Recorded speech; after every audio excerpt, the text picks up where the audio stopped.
Olympic Games, Paris 2024.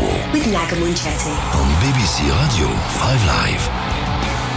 Good morning. Welcome to day 4 of the Olympic Games. Another busy one, full of action to bring to you. A big morning for Team GB. The home favourite is in the pool. Alistair Bruce Ball. Yes, the La Défense arena is revved up again with poster boy Léon Marchand back in action this morning. We've got British swimmers going in the heats of the men's and women's 100 metres freestyle, and the men's 4x200 metre relay team start the defence of their Olympic title. Let's get you back on dry land, where Andy Murray is in action with Dan Evans at Roland Garros, hoping for a less nail-biting second round match. Forehand return from Murray. Daniel is in a bit of trouble and he's netted. And Great Britain, in the form of Andy Murray and Dan Evans, have saved 5 match points, and Andy Murray's professional tennis career is still very much alive. Whew.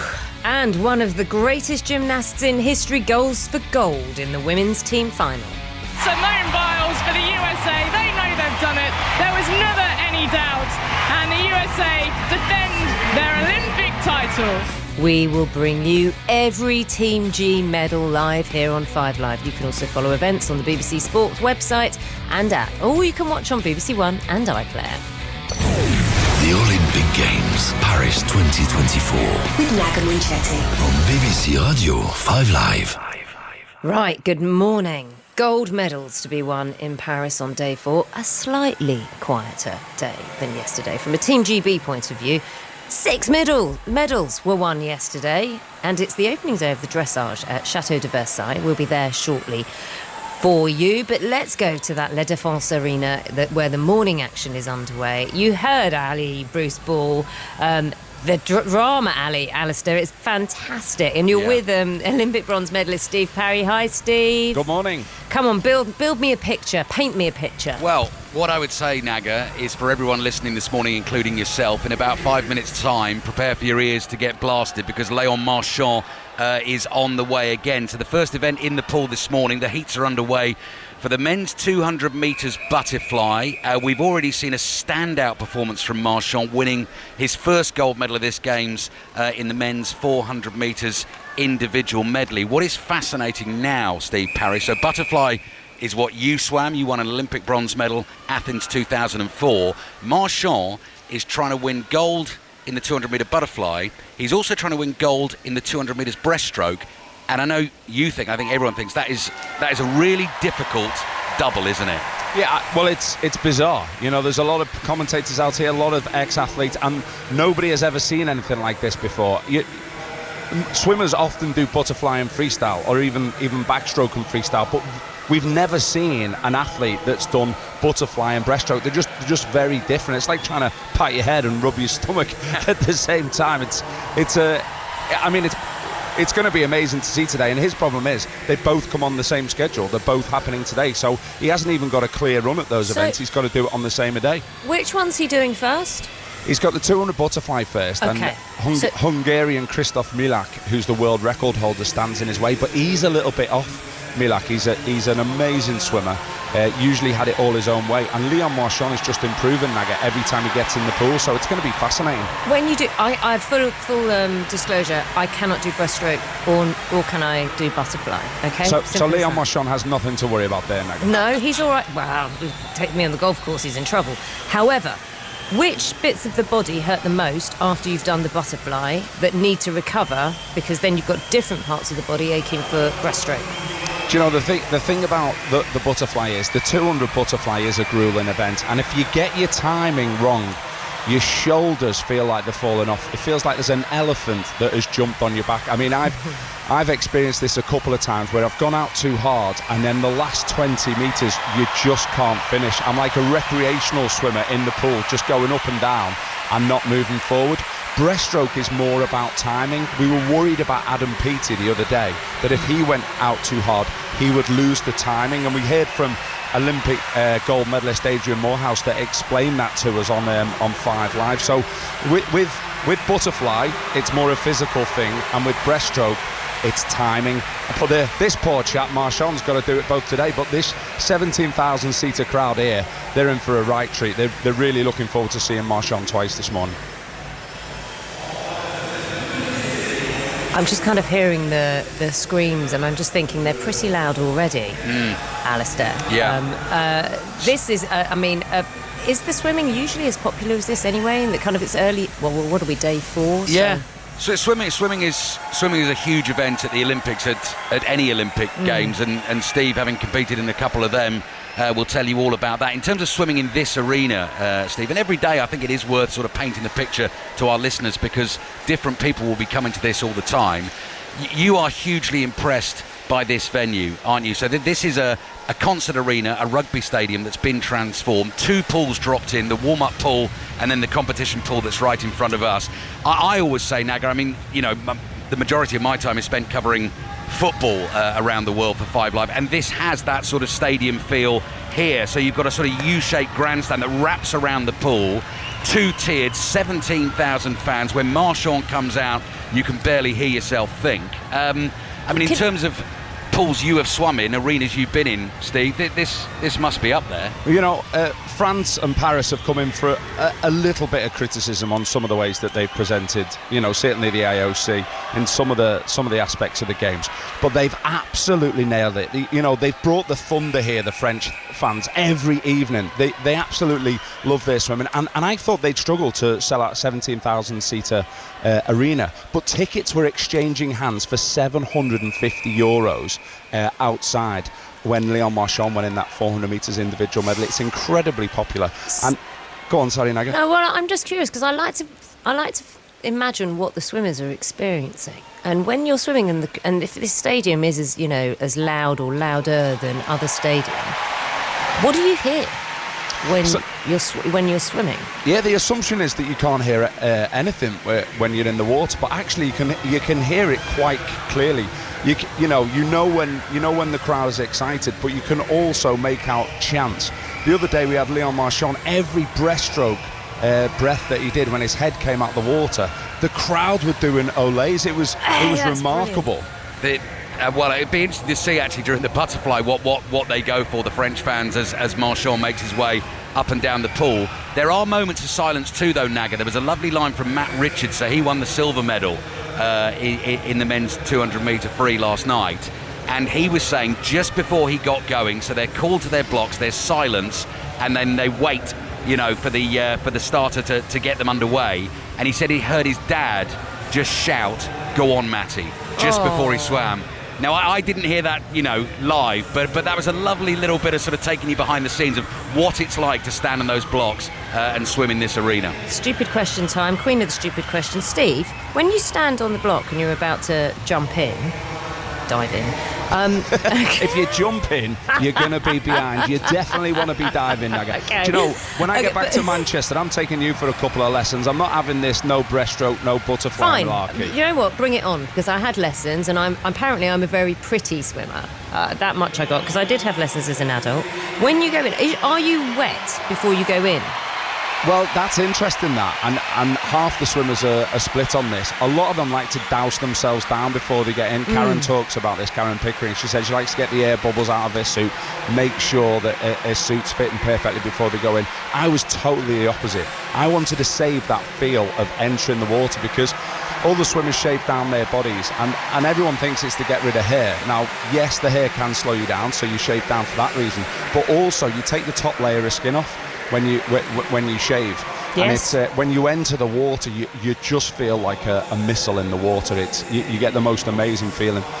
Christophe Milak's he's just gone in the preceding heat to Léon Marchand, and he's gone 1:53, which is a very impressive performance. Right, Naga, here we go. Go on. This is the noise, the roar that greets Léon Marchand and the other 7 swimmers that walk out alongside him. But the French fans aren't bothered about them. The tricolores dominate inside the La Défense Arena. This is the last heat of 4 heats for the men's 200 metres butterfly. The 16 fastest times get you through to the semi-finals, and already you can just hear the Léon, Léon, Léon being chanted around the arena. So he will swim in lane 4. In terms of opposition in this heat, Steve, alongside him in lane 5, the 20-year-old Pole, Krzysztof Chmielewski, silver at the World Championships last year. Main challenger in this heat, contender for a medal in this event? Yeah, for sure. I think the gold is between Leon and Christophe, who we've referred to. Smiles there from Leon. He's absolutely loving this atmosphere, and this isn't going to be a challenge for him. He can't win any medals here, but he can certainly lose them if he gets disqualified. So he's just he's certainly going to pace himself here, especially with the 200 breast coming up later. But certainly the pole, that he is the big challenge in terms of medals. But I can't see him getting up there for the gold medal. No. Okay. Leon Marchand then. All eyes on him in lane 4. He's got his back to us at the moment. Light blue swimming shorts, dark blue swimming cap with the French flag emblazoned on the side of it. The whistle gets the swimmers onto their blocks. Marchand just adjusts his goggles, gets himself into the diving position, crouch, ready to go. And they're off. So this, the fourth heat of the men's 200 metres butterfly. And Leon Marchand in lane 4, immediately into that smooth, powerful stroke that sends him speeding down the pool. Other swimmers at the moment sticking with him. 4 lengths of the pool here, 200 metres to complete. What are you looking for, Steve, when you watch top swimmers swimming butterfly? What catches your eye? Well, Leon's just poetry in motion. He's skipping over the water, almost like a water spider. It's brilliant. And just look at him underwater there. He is so good underwater in that streamlined position, using those butterfly leg kicks to propel him forward. And he's just controlling the race here a little bit, but nice and low over the water. The higher you go, clearly, the more you're going to slow down. Yeah, launching himself forward with the double arm stroke. Marchand still has competition here at the halfway stage because pretty much all the swimmers turn at just about the same time. The Italian, Alberto Rossetti in lane 2, just ahead of Marchand. With 100 metres to go. Marchand now steps on the gas a little bit, and the French fans respond to that as well.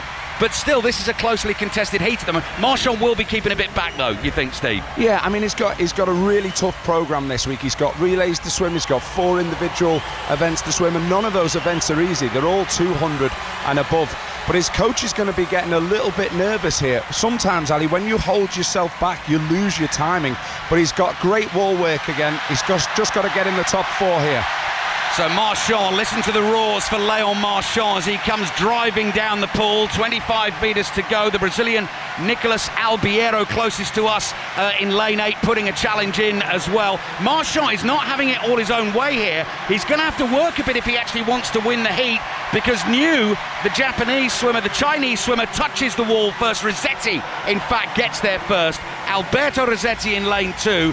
He wins that heat, and Leon Marchand in second place, 1 minute 55 and 26 seconds. So swimming within himself, Steve. He's definitely swimming within himself, but there's no easy way to do a 200 metres butterfly.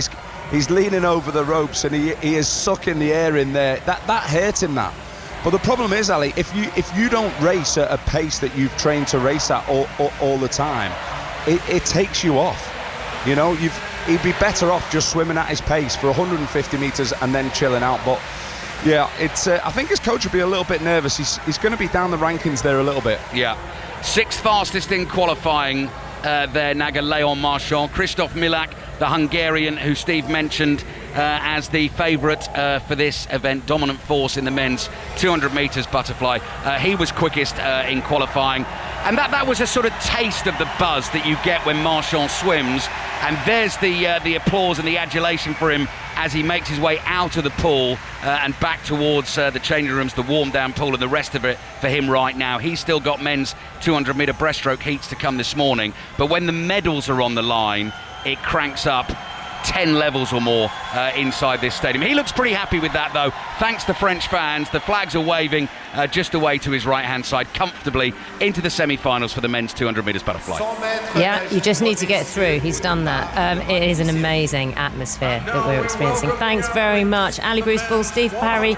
We will speak very shortly for the men's 100 metres freestyle in a few minutes. However, I want to take you to the judo, where Maz Faruqi is watching in Paris. And Maz, we have had a win for Team GB, not a medal, but a win. Yes, we have. It's been a tough start, Naga, for GB's judoka at these Paris Games, but we do finally have a win on the tatami at the Champ de Mars. 28-year-old Lucy Renshaw, a former European bronze medalist, safely through the prelim round, so the first round in the women's 63-kilogram weight class. But it was an epic against Katharina Hecker of Australia, a bout which went nearly 4 minutes into a golden score period. Remember, a judo bout's supposed to last just 4 minutes. This one was nearly 8. But then her opponent, Renshaw's opponent, was disqualified after picking up 3 shidos. You get 3 yellow cards, if you like, in judo, and then those equal are reds. The Australian disqualified. Great Britain's Lucy Renshaw then into the round of 16, where she's going to face Australia's Lubiana Piovasana for a place in the quarterfinals in the next 10, 15, 20 minutes or so. That's when these fighters then start to be in real contention for a medal if she can win that bout. So I'm learning all the time, Maz, and be patient with me. A shido, so that's a warning, basically, for a variety of infringements. And then you have, for an immediate disqualification, tell me if I'm pronouncing this correctly, Hansokumaki. Indeed, and that's a really serious infringement. That is like a red card. Forgive me using all these football analogies, but this is how I was trying to get to grips as well with it. Yeah. That's a very serious infringement. That's if you deliberately try to injure an opponent quite badly. Obviously, things do happen on the tatami, but that's a really serious infringement. But a shido, and you get 3 of those, and that equals a red. That's for things like playing too defensively. If you're trying to run down the clock, say, if you're just slightly ahead on the scoreboard, or intentionally stepping out or dragging your opponent off the competition area, the 10-metre square. So that's a minor one, but obviously then if you start to rack those up, which is what happened for both Renshaw actually and her opponent Hecker in this bout, then it obviously does change the way that you have to approach the fight, because you have to play very positively.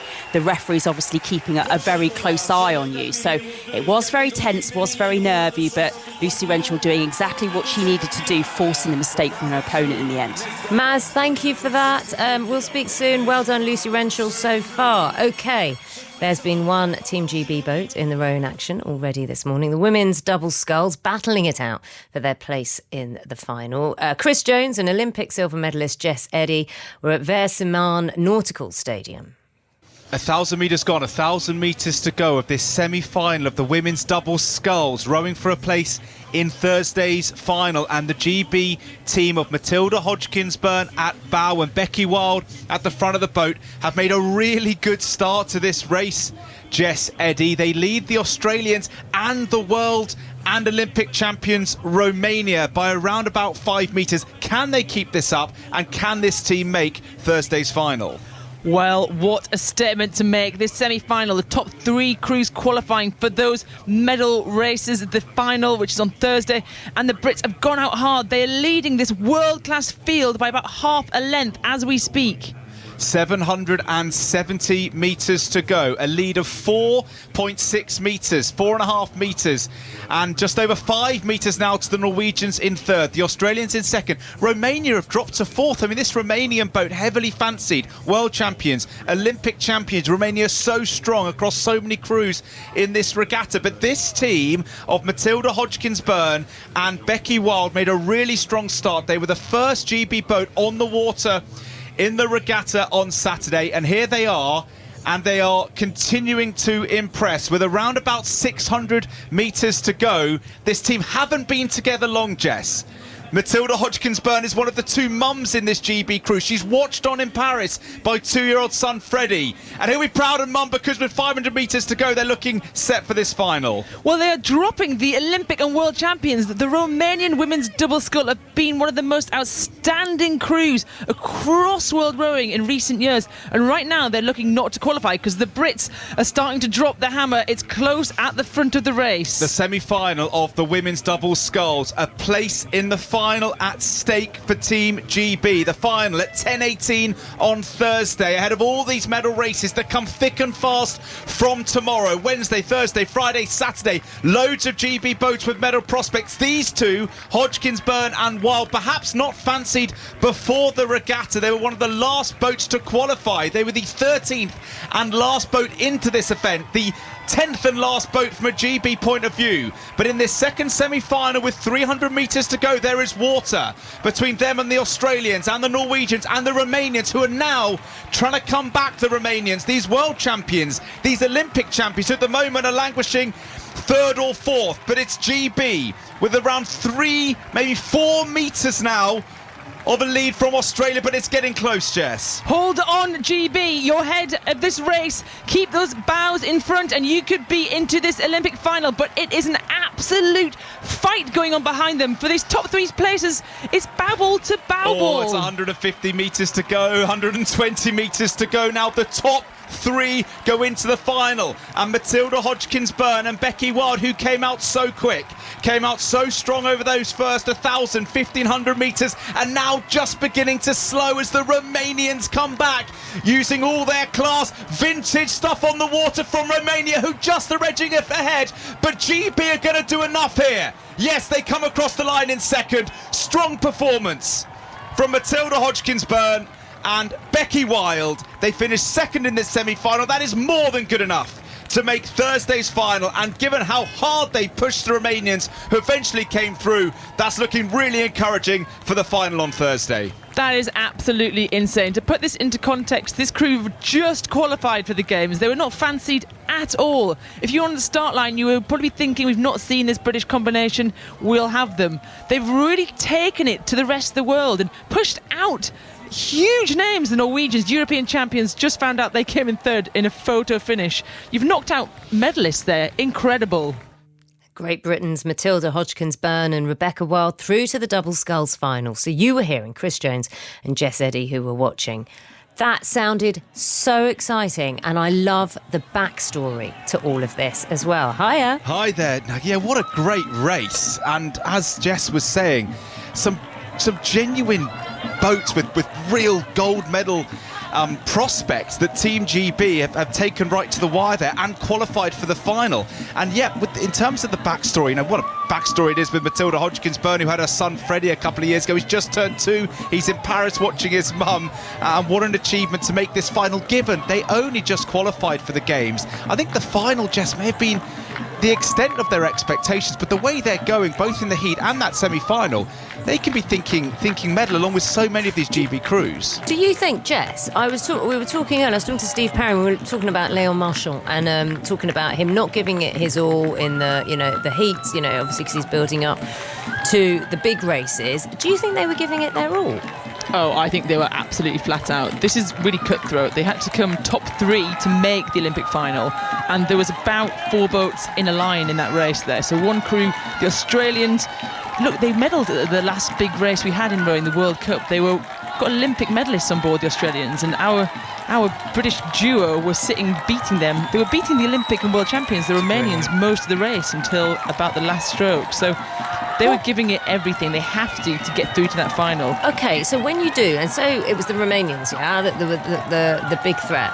What do you do when you've been in that situation? You think, oh, I didn't expect that team to be a challenge. What do you do between now and the next race in terms of strategy, or is it all kind of pinned down and you just stick to the plan?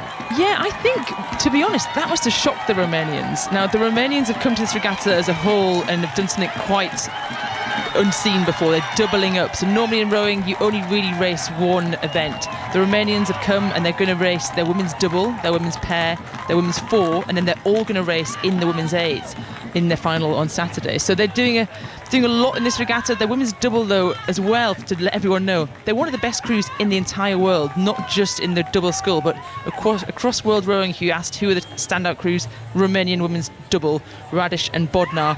Now, the Brits led them there for about 999 metres. That's got to give our combination a lot of confidence. And Naga, when Jess and I sort of wrote down at the end of racing yesterday our kind of GB power rankings, i.e. who's most likely to win a gold medal and who's maybe going to compete but fall short, we had the women's double sculls down in kind of 9th or 10th. out of the 10 GB crews. But so if they are going to be in medal contention, yes. then I promise you, there are probably 7 or 8 GB crews when the medals start to be raced for from tomorrow onwards, who have got a really, really good opportunity. I know London 2012 was heady days for GB rowing, but whisper it quietly, after the lows of Tokyo, the next 4 days could be pretty famous from a GB rowing point of view. And just got to mark the cards for Dara Lynch and Philip Doyle, who have come through the Irish pair in the men's double sculls, and they also have the men's lightweight doubles in this brilliant pair of Fintan McCarthy and Paul O'Donovan. So we'll definitely keep an eye on those Irish men in both the lightweight doubles and the doubles, and the men's pair. Thanks. So come on, Jess, what's been going on in Team GB then to have this unexpected spurt? If you guys were sitting back thinking yesterday, OK, this is realistically where they're going to be, and now they're surprising, what's been going on? Yeah, so we're looking at the results from the last games, which we have to remind everyone were only 3 years ago. When GB, disappointing championship there. We got 2 medals, a silver and a bronze, but a lot of crews came fourth. So there's a lot of crews and a lot of members of the team that have stayed in the team, and they've built on that. We've got a new head coach in the women's team, Andy Randall. He's brought in a kind of new training program that they've been doing, and it's paying off. But we've really looked at the form from the big regattas throughout the season, the World Cup races, and the Brits have obviously had a great run in. They've gone away, they've done training camp, they've been to different locations across Europe through kind of June and July, and they must have just had a good couple of months, and they're coming red hot into this regatta. What do the legs feel like, Jess, at this moment in time? What's my the legs first... or theirs? I'm hoping your legs are all right. I don't know, at my this heart moment rate's pretty high after Heart some of rate's those races. But what does it feel like? This is what I'm going to get at, I think, in today's programme, because I'm trying to figure out which parts of the body ache the most. Now, is it the shoulders, the back, or the thighs? It's everything in rowing. It's a full body sport, we're using everything. The main thing we are using is our lungs, our heart and our legs, 100%, but you need to use your hips and your back to make that swing through the drive, and you use your arms as well right at the end of the stroke. So pretty much everything is a 10 out of 10 in pain. OK, that sounds lovely. Yeah. We're going to have more from both of you very shortly in the next half hour. Thanks very much. That's Chris Jones and Jess Eddy. So we know that Great Britain's Matilda Hodgkins-Byrne and Rebecca Wilder through to the double sculls final, putting a really impressive performance in there. It is just coming up to 10:30. Let's get a bit of news now with Beth Ann Holmes. This is BBC Radio 5 Live. Listen on BBC Sounds. 6 children and 2 adults remain in a critical condition in hospital after an incident in Southport in which 2 children were killed. Police are trying to work out the motive for the stabbing attack at a summer holiday dance workshop. A 17-year-old boy has been arrested. Home Secretary Yvette Cooper will be in the town later to meet with police and community leaders. The public inquiry into the 1998 Omagh bombing has opened. 29 people were killed by a real IRA bomb, including a woman who was pregnant with twins. The inquiry will examine whether steps could have been taken to prevent it. Police say 2 protesters from Just Stop Oil have been arrested at Heathrow Airport on suspicion of criminal damage. Orange paint was sprayed on passenger information screens inside Terminal 5. And the men's triathlon has been postponed until tomorrow because of concerns about pollution in the Seine. Training has been cancelled for the past 2 days. 5 Live Breakfast With Rachel Burden and Rick Edwards. It was a great day at the Olympics. Tom Pidcock riding to gold in the men's mountain biking. When you're having to overtake people, it really takes a lot more out of you than when you're riding your own pace. Did you get to enjoy it at the time? Is it fun to be involved in something like that? No. You can talk to his mum right now. Hello, Sonia, how are you? So incredibly proud and so absolutely delighted at yesterday. 5 Live Breakfast. Listen weekdays from 6 on BBC Sounds. This is BBC Radio 5 Live. The voice of the UK. We feel totally betrayed. Welcome to Murrayfield. I listen to you guys all the time. Naga Munchetty. Listen on BBC Sounds. Hello again. It is 10:31. We'll go back to the pool, I think. Men's 100 metres freestyle heats are coming up next. Matt Richards is looking for a chance to add to his 200 metre silver from last night. And I'll tell you what, Matt Richards in lane 1 might have the edge here. Desperately close at the end again. Can Richards get there for gold? We'll see. He gets silver. Popovich beats him right at the end. Luke Hobson takes the bronze. And Matt Richards from lane 1. We knew he had more to produce at this Olympic Games. has pulled a silver medal out of the bag, and with metres to go there, it looked like it might even be gold. What a swim from Matt Richards. Matt Richards takes the silver medal, the second medal in the pool for Great Britain. Oh, I don't know how we were going to keep up. That's the job of us. We're going to guide you through today. Ali Bruce Ball, Steve Parry, hello again. Hey, Naga. Matt Richards, looking good.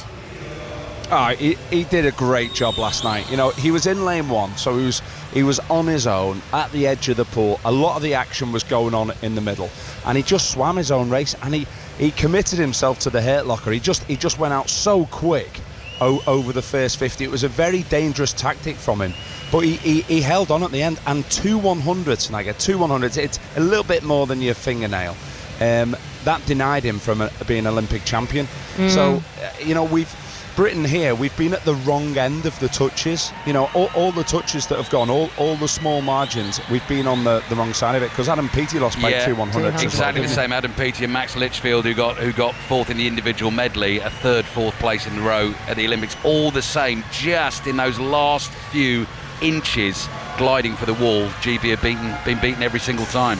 Interesting, Steve, that you said, you know, he did his own race, because you were just talking about Léon Marchand earlier, kind of slowing down and not doing his training race pace. It's kind of having that faith, isn't it? And I don't know, I mean, was there no one next to him when he was in lane 1, or were they just not really the ones that he was concentrating on beating? No, so they had the best 8 swimmers on the 200-metre freestyle all across the pool. But he was out there in lane 1 on his own. There's actually an empty lane. So this is a 10-lane pool with only eight competitors. So they keep lane 0, they call it, and lane 9, they keep them free on the outside. So you get a bit disorientated there, because you can only see one swimmer next to you. So you are very much isolated there. You know, it's like you see the athletes jostling for position, you know, coming round the bend before they go on the home straight. But the swimmers do that in the rounds. They want to make sure they're right in the middle of the action, in the centre of the pool, so they can keep an eye on everyone. I'm almost embarrassed to ask this question, but I'll ask it anyway, because I can deal with it. If there's no one in the lane next to you, then you're splashed less. You're splashed less? Yes. Well, do you know, I never thought about that. Now think about it. I don't think these guys are too concerned about I the know, splash. but it's like less kind of friction in the water, isn't it? Yeah, but you're also, the most important thing is that you can pace yourself against the other guys. That kind of trumps the splash. But you know what? I'm going to look into that splash thing. You. I think it might be raising something here. I'm actually blushing because talked about enough. I'm blushing because I'm embarrassed at asking such a question, but because I think it sounds stupid. But you never know. At least you haven't completely dismissed me out of hand. Can I tell you, I've had a lovely text about the breaststroke and butterfly. Oh yeah. So, this is from Tom in Carnarvon, who says, here's a brief history of how butterfly swimming came into being and how it actually came from breaststroke. The history of butterfly stroke started in the 30s when it developed as a style of swimming breaststrokes. And then swimmers and coaches realised it was quicker because a swimmer recovered their arms forward above the water, and the arm technique, as well as the swimming term butterfly, was born.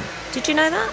I did know that, but I'm glad you brought it up, because on butterfly there was kind of an intermediate period where they were using butterfly arms and breaststroke legs, and then they thought, that's ridiculous, let's do it like the dolphins do it and just put our legs together and do a fin action instead.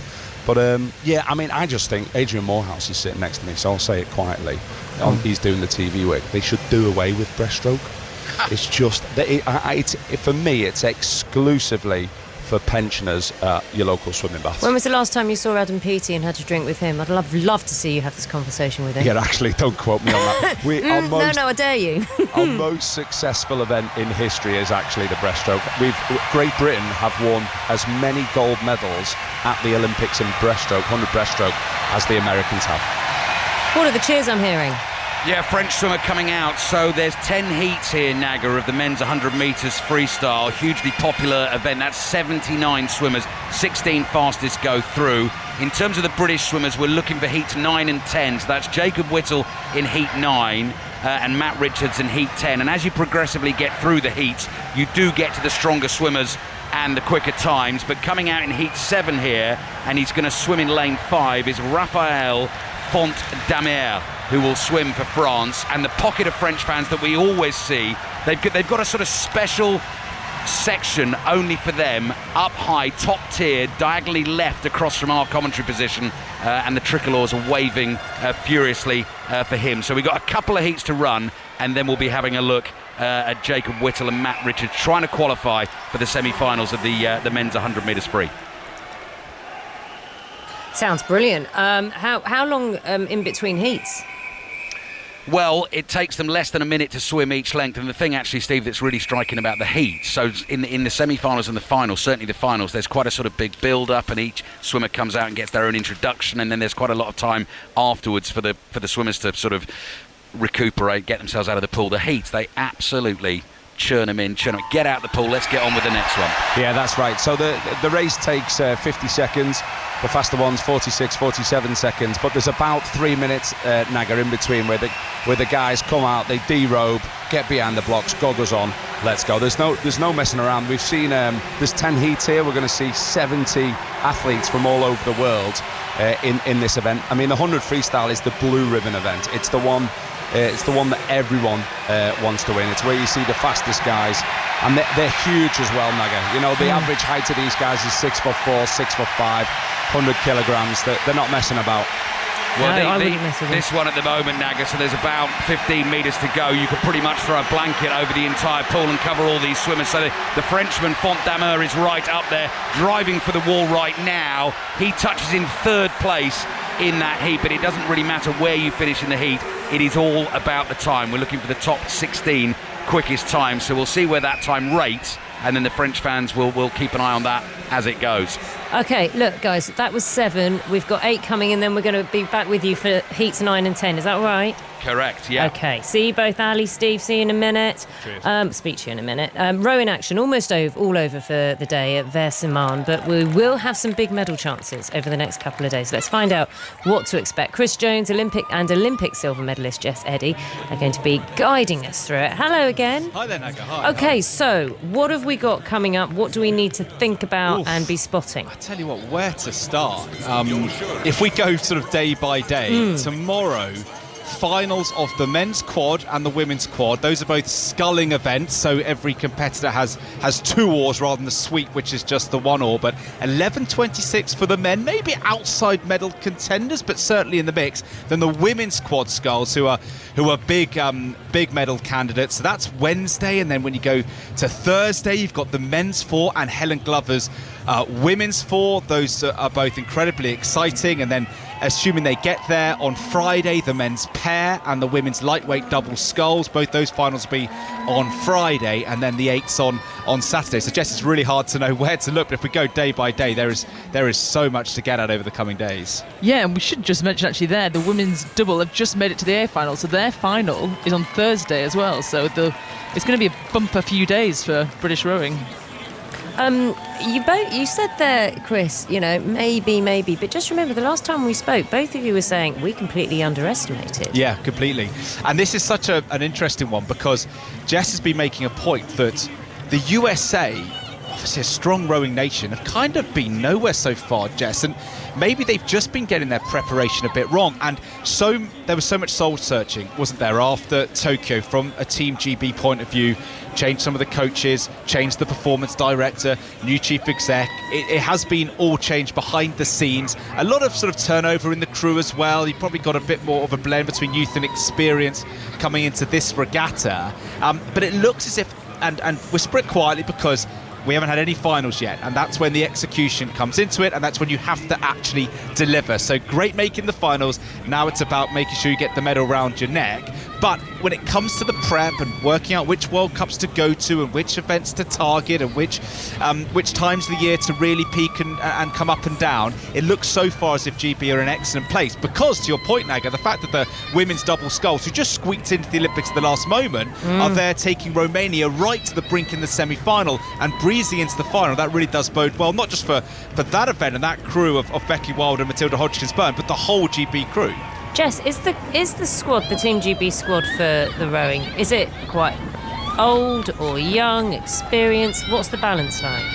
It's a real mix. So a lot of these rowers you'll be seeing this week have actually already done one Olympic Games. So lots of them are kind of mid-20s, late 20s, up until there's people in their late 30s like Helen Glover, but she brings that experience as well. So it's a mixture, and right now it's paying off for them. Yeah, because you got in the women's four, Naga, you've got Helen Glover, and then you've got two Olympic debutants in the middle.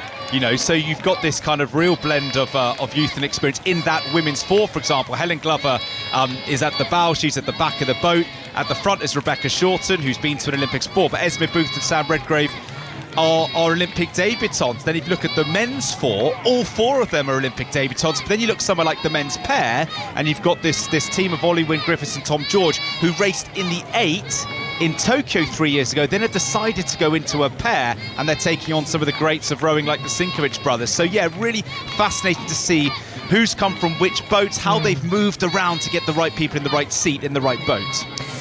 Okay, thank you. I'm excited about the next few days. I'm excited about today. I'm excited about the next 20 minutes, to be completely honest. Chris Jones and Jess Eddy, thanks very much. Let's go back to the pool, shall we? And let's go back to Ali Bruce Ball and Steve Parry. We've got the men's 100 metres freestyle heats coming up.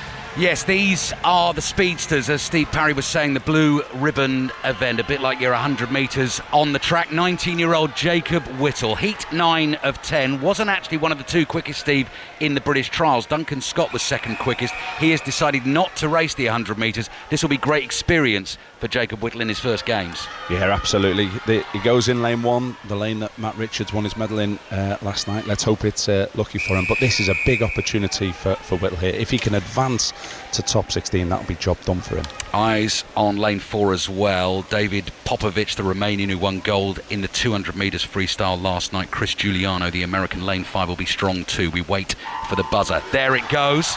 Jacob Whittle slightly slower off his blocks, it seemed, away in lane 1 over on the far side of the pool from us. And in lane 8, William Yang has started out well. All the swimmers pretty much neck and neck, having completed the first 30 metres of this race. Eyes on Whittle on the far side. Steve, what do you reckon? Yeah, Whittle's going out well. He doesn't look that smooth to me. He's working his way through the water as opposed to gliding over the top. But we're seeing a master at work here. The uber talented Popovic from Romania won the 200 last night, looking great on this 100. It was Leonardo De Plano, the Italian, who actually touched first in lane 8 there, and now this is very, very close, and Jacob Whittle is right up there at the moment. 16 fastest times will make it through to the semi-finals. Nandor Nemeth, the Hungarian, in lane 3 is right up there as he touches the wall. Popovic gets the nod. Whittle ends up in 5th place there, and Jacob Whittle's time, 48.47 seconds, which at the moment has him in the top 16 swimmers, but there is still another heat to come. Steve, what do you reckon? Well, solid swim there from Whittle, but he has to wait with bated breath as another 8 swimmers are going to go. He could well just fall out the top 16 depending on what the final heat does, but different gravy Popovic, wasn't he? I mean, he managed that race all the way through. It's a thing of beauty, Ali, watching him swim. He's technically too supreme to all the other swimmers. So 3rd fastest in qualifying is David Popovic, but he'll be keeping something in the tank. Jack Alexi, the American, fastest so far, and just before that, heat 9, Maxime Grousset, the Frenchman, who was given one of these terrific home welcomes when he walked into the arena. He's in medal contention for this event, 2nd fastest in qualifying so far. So this is the last of the 10 heats. And Jacob Whittle, it's a nervy wait for him, 11th fastest in qualifying at the moment, but still 8 swimmers to go. One of those, silver medalist in the men's 200 metres freestyle last night, is Matt Richards. In terms of the distance for Matt Richards, the 100 compared to the 200, Steve, what would be his strength? What would he consider his strength? Yeah, I mean, he's got to go to his speed here. I mean, I consider the best event is 200 free. You know, he was world champion last year on that event. At only 18 years of age, he was an Olympic champion on the men's 4x2. They're going to be coming up later. But he's shown really good form here in the 100 as well. And he'll have so much confidence from that performance last night. He's just got to get over the tiredness and get through this round. But Kyle Chalmers going in here.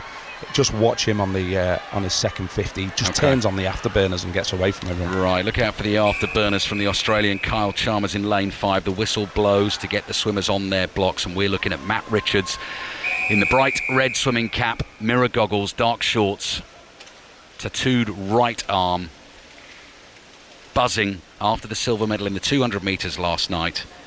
Look out for Zhanli Pan, Chinese swimmer, just to Richard's right as well, in lane 4. He is super fast, sleek dive into the water from all 8 swimmers, quickly into their stroke. Lots of white water round their arms, round their legs, kicking hard, heading for the turn here. And Matt Richards right up there at the moment with Zhanli Pan on his right-hand side. But we're going to look out for Kyle Chalmers, the Australian. Yeah, and Pan, he is a teenage sensation.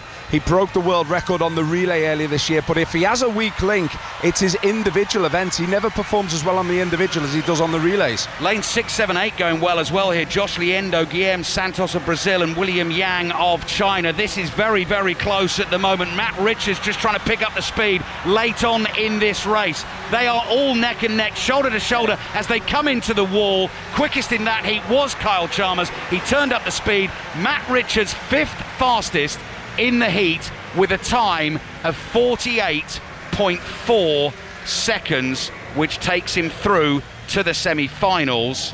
It could be to Whittle's detriment, though. He might just have knocked out his teammate there. We've got to wait for the board to revolve to see whether he's in or not. You're right. So Matt Richards comes in at 13th fastest, tied with Zhanli Pan, and Jacob Whittle drops down to 18th fastest, misses out by 2 places. But am I right in saying, Steve, if you are 17th and 18th, no, is that for, are there reserve places? They're reserve places, yeah. So if a couple of the swimmers drop out, he will get another swim, but that's not going to happen on the men's 100 free. No one in their right mind is dropping out of the blue ribbon event, so very unlikely for that to happen. How do they decide? I'm trying to think. How do they decide who goes into which heat, or is it just drawn? Because I'm just wondering if this was a faster kind of heat, and if you've got faster competitors, faster rivals, it spurs you on. I'm just trying to figure it out. Yeah, I'm glad you bring it up, Naga, because it's not widely understood, and it's all done on rankings. So what they do is they save the fastest 24 swimmers in the world to the last 3 heats. And then the fastest swimmer goes in the last heat, fastest swimmer in the world. Second fastest in the world goes in the penultimate heat, and the third fastest swimmer in the world goes in the first heat. So they keep the times up, basically. Yeah. So if you're competing, like you were saying, if you're aware of someone in the lane next to you, and then it has that ripple effect, it keeps the timings up rather than just putting all the fastest in the final heat. Absolutely right. So back when I was a lad, years and years ago, black and white TVs and all the rest of it, they had the fastest 8 swimmers go in the last heat, and then they thought, well, this is a bit weird because it's almost like swimming a final in the heats, so let's do it differently and split up all the top swimmers into the last 3 heats, and it works really well. Can I have a technical answer to something, please? When they don't stretch me too much on this. The splashing of the water in lane 1 was technical enough for me. I don't think I'm stretching you at all, but I do have a question. I was watching 2 heats ago, and when they turned, and they're underwater, one guy turned and he was facing up when he was underwater, and most of the others are still face down when they're swimming back up to get to the surface. Which is better?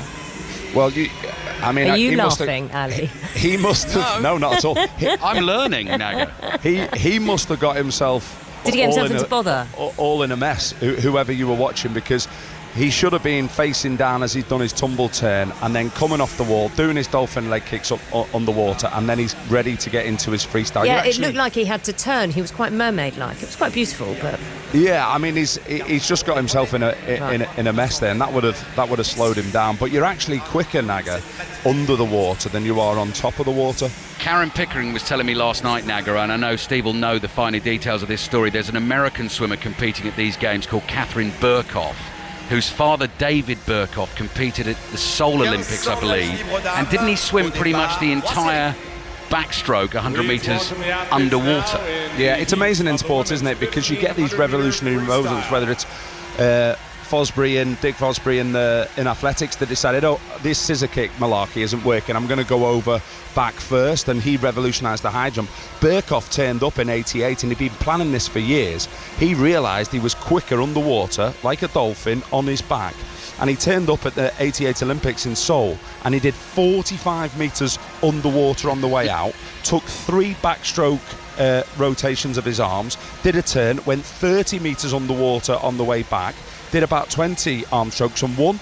And it was absolutely brilliant. He'd spent all the time training basically to be a dolphin, and then FINA, the world governing body, went, well, that was quite impressive, but it's rubbish for spectators. Yeah. So we're going to limit them to 15 metres off the walls. But also, I think I'm right in saying, Naga, that one of his great rivals saw what he'd done in the heat or the semi-final, copied him in the final. He didn't win gold, did he? He didn't win gold doing that, I don't think. No, Birkhoff didn't win. It was a Japanese swimmer, I believe, whose name escapes me. Who copied the trick and beat him. But you can't do that now, Naga. You two are like computers. You just can pull facts out of. Fantastic. I thoroughly enjoyed that chat. Ali Bruce Ball, Steve Parry, I shall speak to you soon. Thank you very much. Okay, so what do we understand from that? We understand that Matt Richards has qualified after the heat. Jacob Whittle has dropped down outside the top 16, so he's 17th or 18th, so little chance of him going into the next round, into the finals, but we shall see. You never know what happens. Talking about never knowing what happens, we're going to dressage now. Great Britain's Carl Hester is taking part in his seventh Olympic Games this morning. 57 years old, has won medals in dressage at the last 3 Olympics, including gold at London 2012. What's kept him motivated to continue at this level?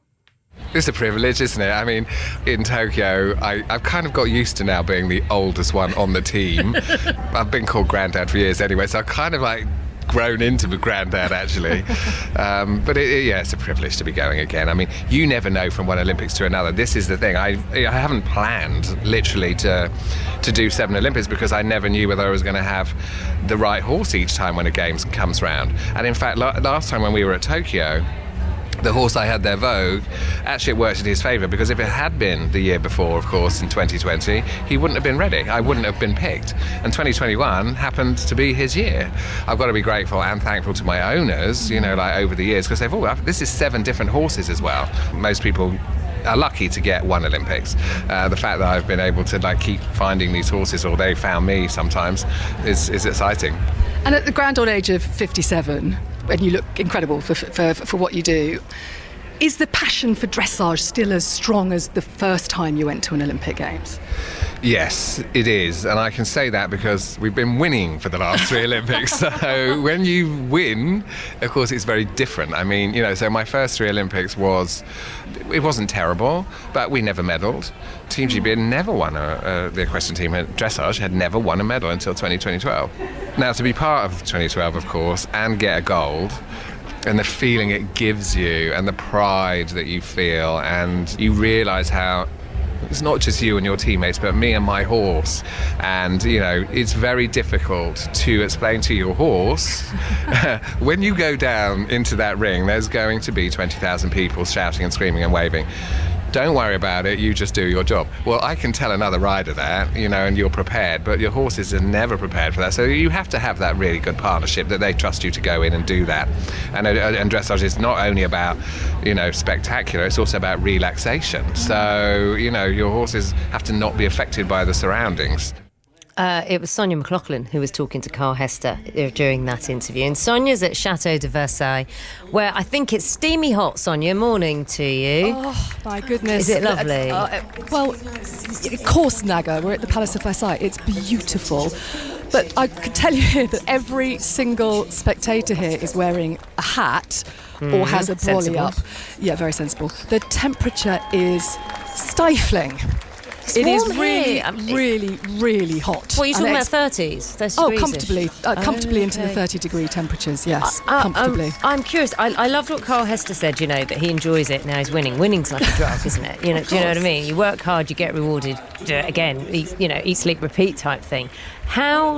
What extra preparations go into protect the horses when it's as hot as this? Oh, well, there is an army of workers, grooms, staff behind the scenes who are making sure that the horses at all times are front and centre and well looked after. Immediately behind me here, there is the equivalent of a horse car wash. So yes, exactly. So it's sort of just a square shed, and basically the horses can go in there and it sprays cold water onto them immediately after they have come out of the arena. So it's important to cool their body temperature, their core temperature quite quickly. The grooms will take their tack off immediately. You know, the riders will get off, they'll take their tack off, they won't allow them to be left kind of standing there in the blazing sunshine. The horse will be front and centre as the number one priority. And also just, you know, in terms of horse welfare, which is obviously a key subject around equestrian sport at the minute, you know, there are an army of stewards here walking around, watching everything that is going on, and they manage what goes on in the warm-up. They're checking your tack, that you haven't got an illegal bit that the horse, that's the metal rod that the horse has in its mouth. They've got to be very specific. There are very certain strong rules around all of that. And then there's a president of what's called the ground jury as well, and it's his job to make sure that the FEI, that's the governing body's regulations around horse welfare, are upheld. Well, look, let's get into this subject now before we talk about what's happening next. Charlotte Desjardins, obviously not part of the squad, has been a key part of Team GB. It has been, you know, the poster girl almost. And she was sitting on know. six Olympic medals. Well, there you go. Right? Highly successful. Yeah. What does it do to Team GB? You would have been talking, I mean, you spoke to Carl Hester. You'll be, I don't know if it's kind of a subject that's off limits, that they're, you know, and all the commentary I hear, and whenever I hear from the riders, they are emphasising just how important the relationship is, as it always is, between the rider and the horse, but how much they value the animals, you know, and a lot of that has been coming out. They're obviously very aware of what's going on, but yet are here to compete and win medals. Yeah. It's particularly difficult, first of all, I would say, for Carl Hester today. He rides at 11:25 your time on his horse Fame. He mentioned Fame. And Carl is Charlotte Desjardins' mentor. He discovered her. She came to his yard and worked as a groom and eventually rose up and became the star that she is under Carl Hester's tutelage. So I think it's been really difficult for Carl Hester in the build-up to these games because she's based at his yard. He is her mentor. And so he has had all of that swirling around him, and he's actually part of the International Dressage Riders Club, and he issued a statement via that august body, which he was a signatory to a statement saying that they strongly condemned what Charlotte Desjardins did. And so that's not leaving any room for wriggle room as to what Carl Hester thinks of what Charlotte Desjardins did. And we'll just be clear, what she's done, that a video emerged of her using, I think it was a lunge whip on a horse during training, which was seen as excessive. Completely excessive. And she's held her hands up and said, I'm embarrassed, I should not have done it. And no riders, when coaching like that, would ever use a lunge whip on a horse. A lunge whip is just a long aid. It's got a very long rope end to it, and it's just there as a little bit of a noise to say, come on, just keep moving forward, thank you very much. But you would never touch a horse with it. So she's publicly stated in the statement that she issued that it was an error of judgment, she should not have done it. And she's been rightly condemned for doing it. Let's be very clear about this. But you know, it is slightly, when you come here today, Naga, given the status of Charlotte Desjardins in the sport, it is slightly the elephant in the room, because you know there's that awful feeling, isn't there, that you know the general public will know of Charlotte Desjardins and the dancing horses from London 2012, and the general public will be thinking, well, hang on a minute, if she does that, are they all doing it? Exactly. But of course they're not. They are absolutely not doing that. And so it's very, very difficult for these, because these horses are so well looked after. They are front and centre at all times. And it's so disappointing for a lot of these riders here that there is this cloud over them that is not necessarily, you know, guilt by association. That is wrong. We're going to learn so much more about the team, aren't we? And this conversation will be had, and it's worth having, I think, because people listening will be going, yeah, but what about this? You know, why aren't they talking about it? But we are going to, obviously, what we're here to do is understand the action and understand competing. Can I just say, you know, like, you do have an image of dressage. The dancing horse is fabulous. You know, the horsey world, you know, you think of it as quite, I don't know, a bit posh, la-di-da. And you think there might be Mr. Top Hat Hufflepuff, you know, as a horse's name. Do you know what, Naga? Go on. Carl Hester's he talks about this a lot because he's very conscious of his sport being perceived as elitist. Equestrian sport across the board is perceived as elitist because it's expensive. And yes, when Jessica Springsteen competes for America in the show jumping, her dad's probably helped fund her to that level, okay? But not everyone is Jessica Springsteen. She's still got to be good enough to get there. Of course she's still got to be good enough to get there, and she's a sensational rider, but she's probably had a leg up, excuse the pun. Right, but someone like Carl Hester, he came from Sark on the Channel Islands, right? There are no cars there, but there are lots of horses.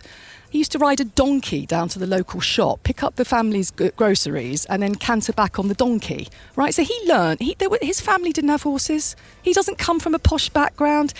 He literally fell in love with horses, went over to the UK aged about 16, went to a yard and just learnt his craft and got to the top through sheer graft and hard work. Now, at some point in that career pathway, then you do get the sponsorship comes in, and you get owners realise, that because not all these horses are owned by the riders. Very few are owned by the riders. They can't afford them, Naga. You have owners who have some money, want to enjoy equestrian sport, so they go, okay, you're a great rider. I'd like to be involved in the sport. Here's a horse. Go and train it, and I will support you. And that's how a lot of these riders are funded. There's, the girl the rider who's come in for Charlotte Dujardin, Becky Moody, she's riding the wonderfully named Jägerbomb. This is what I was going to get to. Jägerbomb, of all names. I know. She bred that horse herself. She has had it since it was a foal. That horse was not gifted to her through some, sense of money in the family. She bred that horse. She's trained it and looked after it since it was a foal. And there is a lot of that going on with, people who have limited resources but have a level of expertise that they can spot a good horse early and develop it.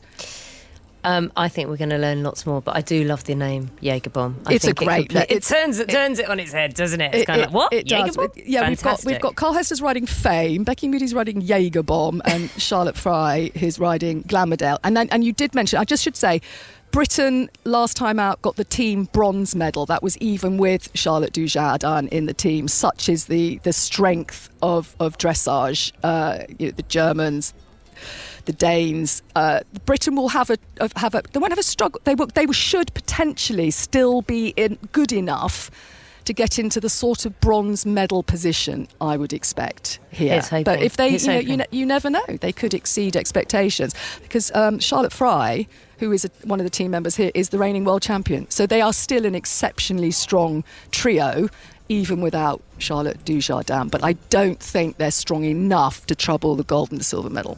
I'll be talking to you in about 20 minutes, Sonia, to keep an eye on Carl Hester. Thanks so much for that, Sonia McLaughlin there. A little late to the news, 4 minutes past 11. Joel Mitchell has the latest for us. This is BBC Radio 5 Live. Listen on BBC Sounds. The Home Secretary Yvette Cooper has laid flowers in Southport following yesterday's knife attack there in which 2 children were killed. 6 children and 2 adults remain in a critical condition in hospital. Police are trying to work out the motive for the attack, which happened at a summer holiday dance session. A 17-year-old boy from Banks has been arrested. Emily Spurrell, Merseyside's Police and Crime Commissioner, has been speaking to 5 Live. It's genuinely quite hard to try and find the right words just to articulate how horrendous this attack has been. And, my heart breaks for the families and the friends and the whole community who are, understandably reeling from what's happened. Not something that they would ever expect. These children were doing exactly what they should be doing. They were having a dance party to Taylor Swift on their summer holidays. And to be, attacked in such an atrocious way, it is generally hard to articulate just how awful I think all of us are feeling. The BBC understands the teacher who was running the Taylor Swift dance and yoga class is Leanne Lucas, thought to be 35 years old. Since yesterday's attack, social media tributes have poured in praising her for her bravery. Her condition hasn't been confirmed by authorities. A fundraiser for victims and their families set up by a group of Taylor Swift fans has now more than doubled its original target. £28,000 has been raised. A short while ago, Taylor Swift herself has posted to Instagram. She says the horror of yesterday's yesterday's attack in Southport is washing over me continuously, and I'm just completely in shock. Some other headlines to bring you, and a 73-year-old has been arrested on suspicion of administering an unknown noxious substance after a number of people became unwell in the centre of Bath yesterday afternoon. One woman was taken to hospital with breathing difficulties and later discharged. And the Chancellor, Rachel Reeves, is insisting she had no choice but to make cuts yesterday due to a black hole in the public finances. She cancelled some road schemes, limited the payment of the winter fuel allowance for pensioners and scrapped the cap on social care costs, which were due to come in next year. He is Brian Cox. Hello. And he understands science. I'm Robin Ince, and I don't understand it quite so much. Could it tell us something about the nature of matter? No. OK, good. Together, we'll be joined by a collection of expert and non-expert guests. What's going on? Don't worry. Taking a look at some of the most wonderful things in the scientific world. Science with funny bits. The Infinite Monkey Cage on Radio 4 and BBC Sounds. The Olympic Games, Paris 2024. With Naga Munchetty on BBC Radio 5 Live. I like that man's voice. 7 minutes past 11 is the time. It is day 4 of the Olympics, Tuesday the 30th of July, and we were excited about the men's triathlon, but it's been postponed until tomorrow because of the water quality of the River Seine. We will talk about that in a moment, but it's day 4 and Team GB is powering along.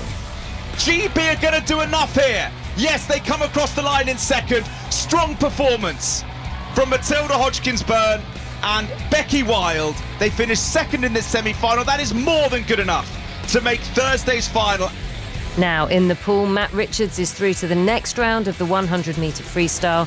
Teammate Jacob Whittle fell short in his heat. GB's Lucy Renshaw, who won her first fight in the judo. Maz Faruqi's there. Yeah, tough game so far for Great British Judo, but Lucy Renshaw going shortly in the round of 16 in the women's 63 kilogram at the Champ de Mars against Ljubljana Piovasana, who up until 3 years ago, in fact, represented Great Britain. The British equestrian team hopes to add to medals at Chateau de Versailles. Jack Draper's about to take to the court at Roland Garros, and we are going to bring you every Team GB medal live here on 5 Live. You can also follow events on the BBC Sport website and app, or watch on BBC One and iPlayer. The Olympic Games, Paris 2024. with Naga Munchetty on BBC Radio 5 Live. OK, so, as I was saying, the men's triathlon has been postponed because of water quality at the River Seine. Tests showed it wasn't up to the required standard and is now going to take place after the women's triathlon tomorrow. So, 2016 Olympic triathlon medalist Vicky Holland joins me now. Hi, Vicky. Hi, Naga. Hello. Now, look, as soon as I heard this, I was like, but the mayor jumped into the Seine and swam in the Seine. It was all fine. And we had our own, reporters jumping in and telling us, actually it was okay. What's happened? Has the rain had anything to do with this? Yeah, this is almost entirely due to that rain that we had that fell over the opening ceremony and then day 1 of competition. And it's a problem that we face pretty much everywhere we go in the world. When you get a lot of rain, it washes all the crap off the streets, goes straight into the rivers or the waterways, wherever it is that we are, or the unsavoury things that you don't want to swim in. That ends up polluting the water. And, here in Paris, they've done a really big project, a huge multi-billion-dollar project, I believe, to clean up the Seine. They want it to be a legacy, a lasting legacy of the Olympic Games, that the Seine is okay to swim in for the public, for generations to come. And that's really incredibly important. They've invested all this money into it. It just hasn't quite been able to deal with the rain that's come their way. And we know going back a couple of months, it rained so much here that the water quality was awful. It had cleared up beautifully, as you said. We saw the mayor swimming in the water and other members of the public doing so. Unfortunately, that rain that fell just a few days ago has had a bit of a lasting impact. Vicky, when you're training, you train in open water. They would have been training, or at least a walk around of the Seine. What about the training? How much has that affected it? Because it's not the same as swimming in a pool. No, so as triathletes, you do the predominant largest amount of your training will still be done in a pool, but you will try to add in some open water swimming sessions, because it's a slightly different skill. Swimming, where you can't follow a nice black line on the bottom of a crystal clear pool. The training that they were due to do here has also been cancelled. So they were due to have a swim familiarisation on Saturday morning. That was cancelled. And then, Sunday morning that was cancelled. And then another one yesterday morning that was also cancelled. Again, due to the same reasons. Vicky, I'm going to interrupt. I'm going to jump to the judo, pardon the pun. I'll be back with you in a sec. Maz Faruqi's there because we're watching Lucy Renshaw, Maz. Yeah, Lucy Renshaw in action at the Champ de Mars in her round of 16 match against Austria's Ljubljana Pia Vesana.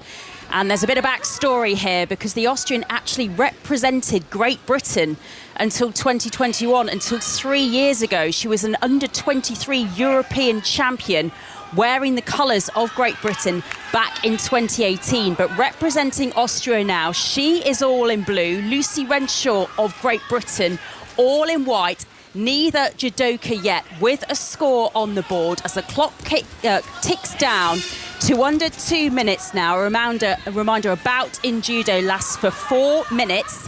If neither judoka is able to get a score on the board in that time, then we go to a golden score period and we keep going until either fighter is able to get a score. That is a golden score. That ends the fight.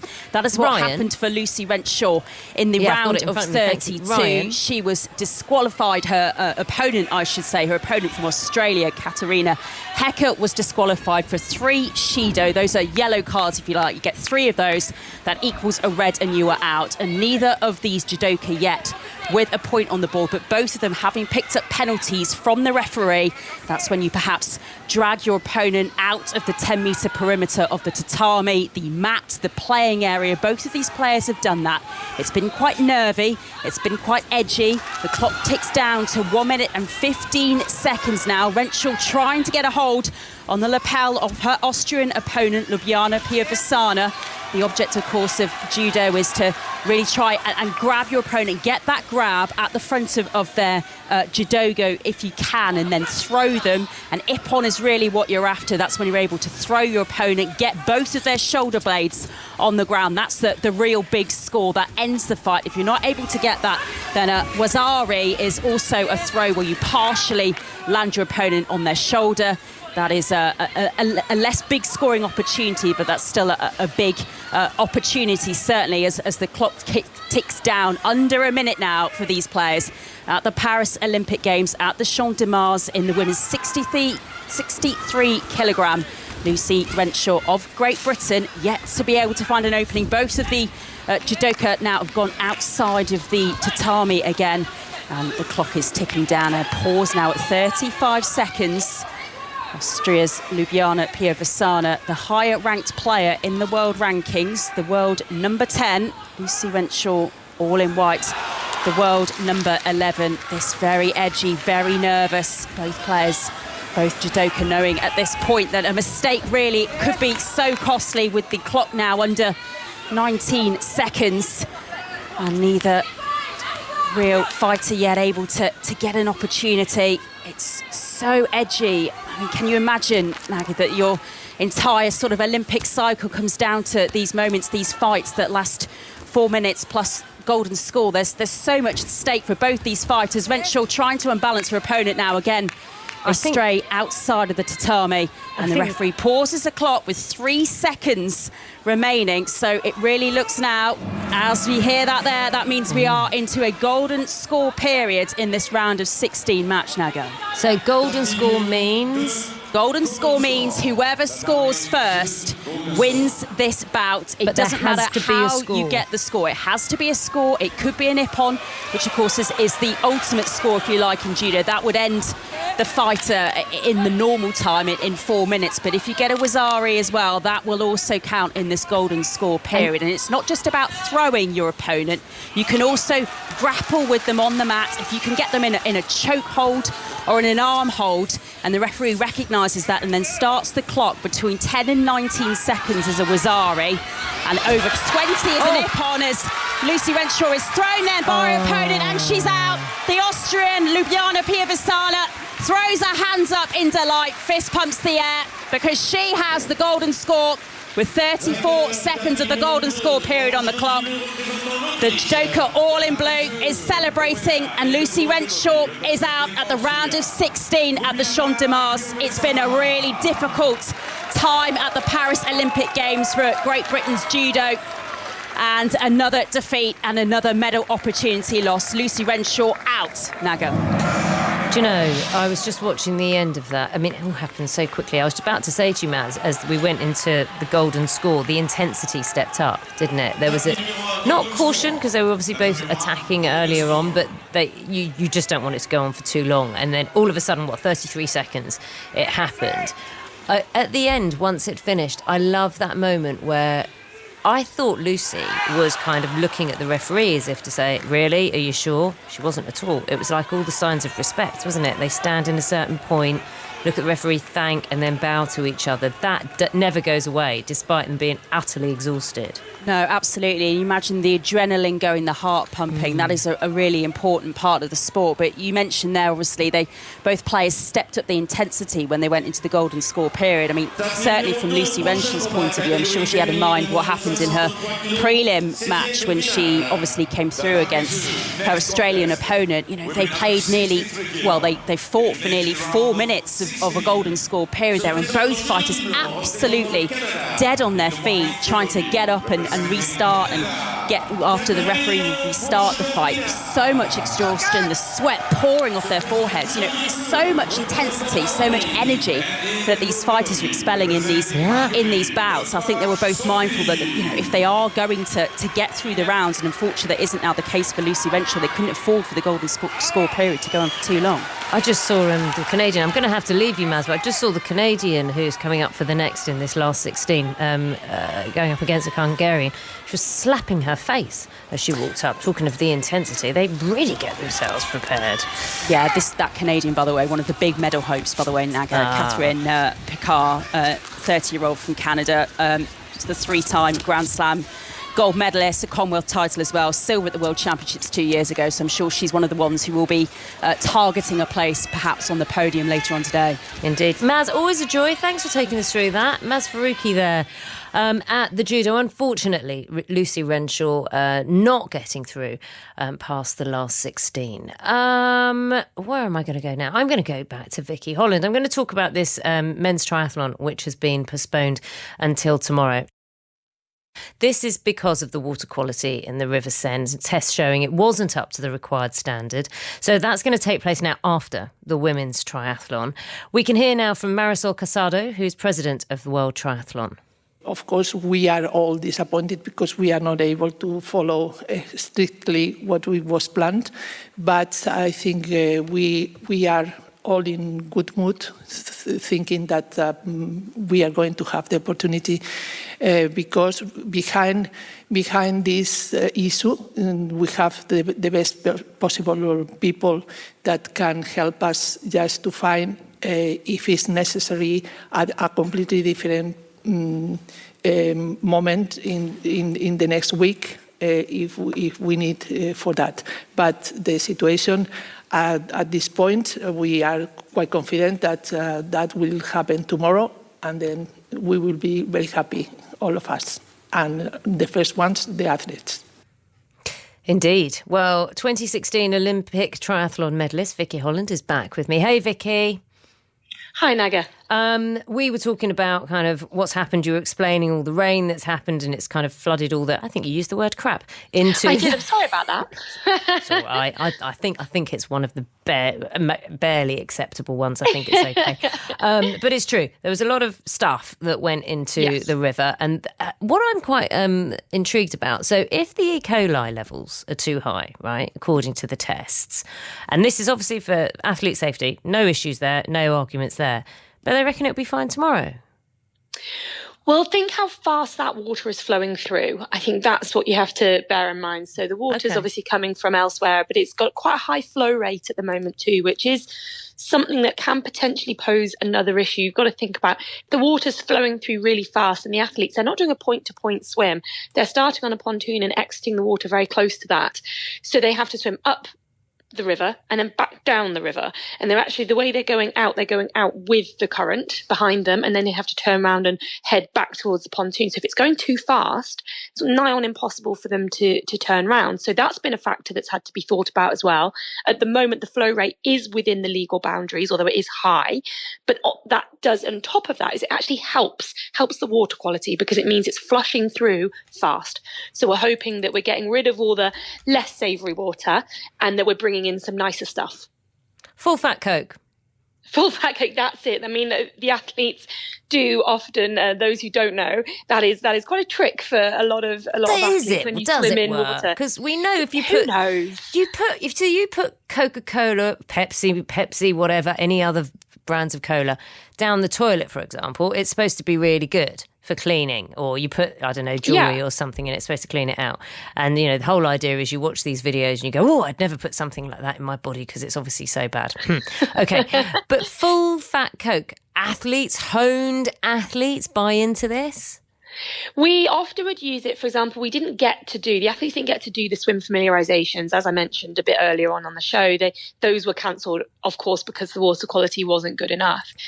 But what you would normally do is you would get into that kind of swim scenario, and then straight away afterwards, just have some Coke. There are other products that you can use as well. Let's say cola. Yeah, then we're sorted. Cola. But yeah, some other products that basically are just to try and settle any little bugs that might have gone into your stomach. It's nonsense. I don't know if there's enough science around it. I don't know, but it is something that is done by a lot of athletes, and you know, whether it's superstition or whatever science. Well, you are told to kind of have a cola, aren't you? If you've got a kind of dodgy tummy, just to settle it down. Flat cola. Yeah, that's normal, right? I couldn't do it. I couldn't drink flat cola. Okay, fine. I like the fact that the women are going in first, so we'll see if it's okay with the women going in first for the triathlon. Were they scheduled for that time anyway? Yeah, so at this present, there's no changes to the women's schedule, only to the men. And whilst it's incredibly disappointing for them, they will have all been preparing for this exact day for such a long time. And of course, they're finely tuned athletes who will have had their taper down pat for this moment. 24 hours isn't actually going to make the most difference, I don't think. I think most physically, there should be no real reason why they can't perform tomorrow in the same way that they were going to perform today. Mentally, that's a little bit harder. They've got to, get themselves back up again for it tomorrow. They probably didn't sleep great last night, and then they're going to have another interrupted night tonight. If they managed to get a couple of hours back in bed this morning, if their heart wasn't going like crazy, then that would have been good for them. But you just don't know how anyone has dealt with this change mentally more than anything. And on top of that, they're going to have to race in hotter conditions tomorrow because it'll be later in the day than they were going to be racing. What was your strongest leg when you were competing? I'd say running is my strongest leg, yeah. Okay, so this wouldn't have been so much a problem for you, but what if they say, well, you know what, we can't keep the swimming element in? So it becomes, what does that become, a duathlon? It becomes a duathlon, that's right. So as you know, the first contingency plan is that we have both races tomorrow. And from what we've heard, the next contingency plan is that we try for both races on Friday morning this week. So that'll be the 2nd of August. Would they ever split them up?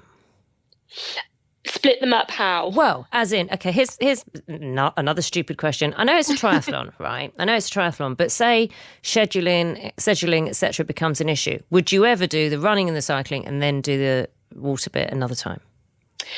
No, I don't think that would ever happen. So what they would do, as I said, the Friday is the next contingency plan if tomorrow the water quality again is not quite up to scratch. And then we've told that then it would go to a duathlon. So at that point, it becomes just a bike and run race, although it's usually arranged. So it's a run leg, a bike leg, and then another run leg. So it will just cut out the swim portion of the race altogether. It would work for you because running was your strongest. But yes, but at the same time, none of the athletes want that. Yeah, of course, absolutely. Of course. Even the athletes, I think, who have qualified as strong runners, and who might be thinking, oh, well, if there's no swim, that probably plays into my hands a little bit. They qualified for a triathlon. They want there to be a triathlon. We want to showcase our sport. We don't want it to be a duathlon. We want those Olympic medals to go to the best triathletes on the planet and not duathletes. It's like playing a golf tournament and only playing 14 holes rather than 18. It's just not. Yeah, exactly. It's just not golf. It just wouldn't be, obviously, a triathlon. Vicky, it's always a joy. Thank you so much. No, thanks for having me No on doubt we'll be talking again, especially if this gets underway tomorrow. Vicky Holland there, 2016 Olympic triathlon medalist. Right, we need to go over to the dressage. Great Britain's Carl Hester is competing right now. Sonia McLaughlin is at the Chateau de Versailles. Sonia. Yeah, and I just went, oh.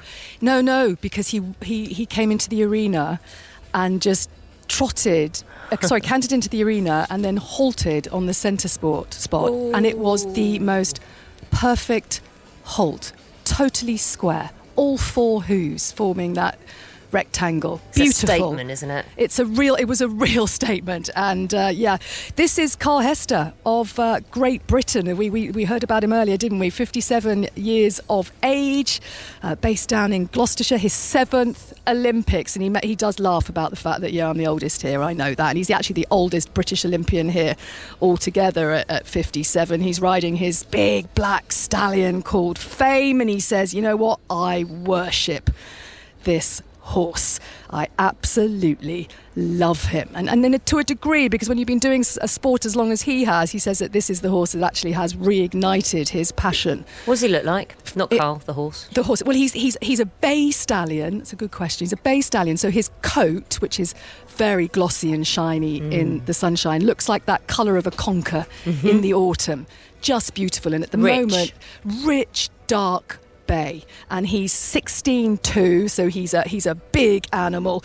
A lot of these, he was born and raised in the Netherlands, which is where a lot of these horses are bred for dressage. 16'2", by the way, hands. Yes, sorry, 16'2" hands, and so ponies go up to 14'2" hands. And then once you get over 14'2", you're into horse territory. Yeah. And then once you're into 16'2", you're into big horse territory. He's a 16'2" stallion, and he's magnificent. He's beautifully plaited. His mane is plaited. His tail is plaited. That's where they stitch little plaits into the mane, and the mane, it goes all the way down the mane, and it just and one on the forelock as well between the ears, and so the horse just looks perfect. Carl's got his white jumpers on and his black jacket. He too looks immaculate. They used to ride in top hats, but now they wear crash hats because you can even have nasty falls during flat work like this, not even jumping with dressage tests. Can I just explain the format to you? Yes, Naga, please do. I just did some calculations. calculations. I know I've got to go to tennis. Of course I do. I did some calculations. A hand is 4 inches. Oh, well done. So 64 times 16.2, 64 inches divided by 12, 5'4". There you go. Yeah, so that's at the to the pommel, neck, to the front of the saddle. Yes. So of course then the horse's head is higher again. Yeah. Explain the format. Sorry, Sonia. So no, that's all right. So basically there are in this elite dressage, because obviously we had dressage as part of the 3-day event, which Britain won gold in. This dressage is dressage with knobs on. We go up a huge, we go up a level here, right? This is flying changes, half passes, passage, pirouette, piafs. This is highly difficult movements. Across the course of the dressage competition here at the Olympics, there are 2 medals basically up for grabs. One in the team, and Britain obviously has a team of 3 here, and then there's an individual medal up for grabs at the moment. And what we're seeing at the minute is actually crucial, because what we've got here is this round of dressage that Carl Hester is doing right now will qualify him potentially, if he can get into the top 18, will qualify him for the freestyle, which is the equivalent of the show dance in Strictly. That is the dancing horses, that is the one to music, that is where you win your individual medal. And then what they have here is basically the 60 horse and riders start over these complicated dressage tests, and then we have they crunch the numbers and we basically get the top 10 teams on the combined overall 3 scores, and then the top 10 teams go through to what's called the Grand Prix. This is the Grand Prix, this individual round of dressage. Yeah. Then we go through to the Grand Prix Special, which is when the top 10 teams qualify for that. And then they ride again, their scores are removed, they start again, and then we end up with the medals for the team via the Grand Prix Special. And then we all end with this grand finale of the freestyle dressage to music, and that's when we have the individual medals decided. Does that make sense? Yes, and basically, no, you've explained it brilliantly. But basically, I just get to see lots of beautiful horses dancing with great riders. That's all. That's what I hear anyway, yes. And that's what I'm looking forward to. And that is the.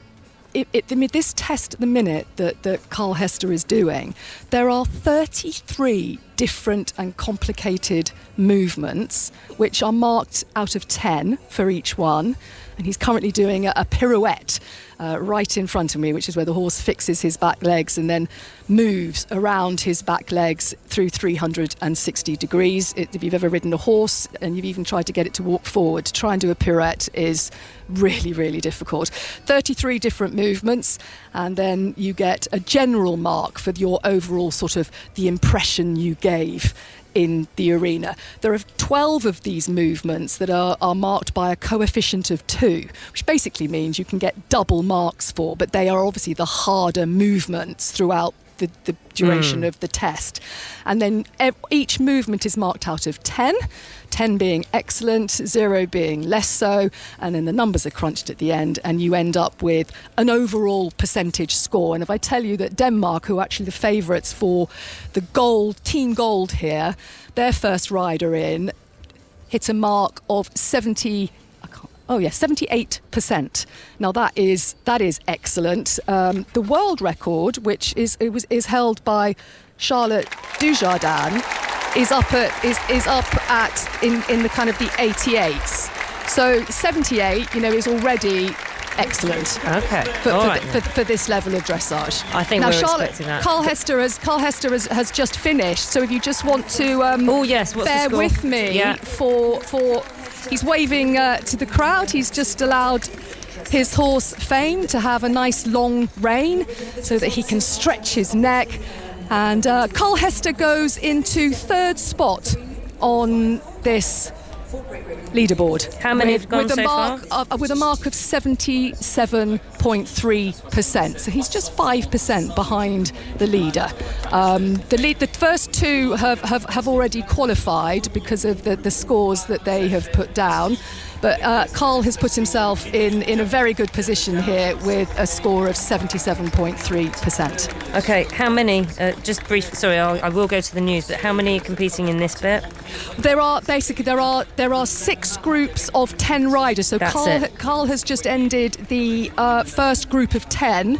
Yeah. There are 30 that go today, and then another 30 that go tomorrow. So we're a third of the way through today. Okay, enjoy it. I know it's boiling hot there. It's boiling hot at the tennis as well, which I'm going to go to after the news. Sonia McLaughlin, thank you so much at the dressage at Chateau de Versailles. Hot stuff out there, certainly is. We will go to the tennis where Jack Draper and Taylor Fritz are playing. Jack Draper, of course, representing Team GB. Taylor Fritz representing Team USA. First, though, I think we should get an update. The time now is 11:34 with the news with Beth Ann Holmes. This is BBC Radio 5 Live. Listen on BBC Sounds.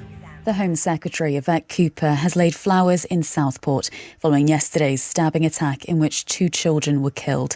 6 children and 2 adults remain in a critical condition in hospital. Police are trying to work out the motive for the attack, which happened at a Taylor Swift dance workshop. A 17-year-old boy has been arrested. The teacher, who the BBC understands ran the session, is being praised for her bravery. She's been named as Leanne Lucas, thought to be 35. Her condition hasn't been confirmed by authorities. Well, Taylor Swift has posted on Instagram in the last hour, saying she's in complete shock and the horror of yesterday's attack is washing over her continuously. In other news today, a 73-year-old has been arrested on suspicion of administering an unknown noxious substance after a number of people became unwell in the centre of Bath yesterday afternoon. One woman was taken to hospital with breathing difficulties and later discharged.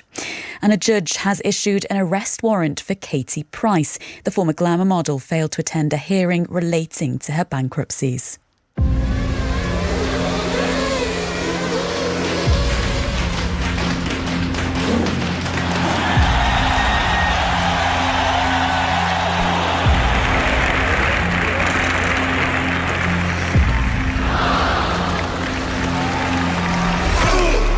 This August, we're putting you at the heart of the action.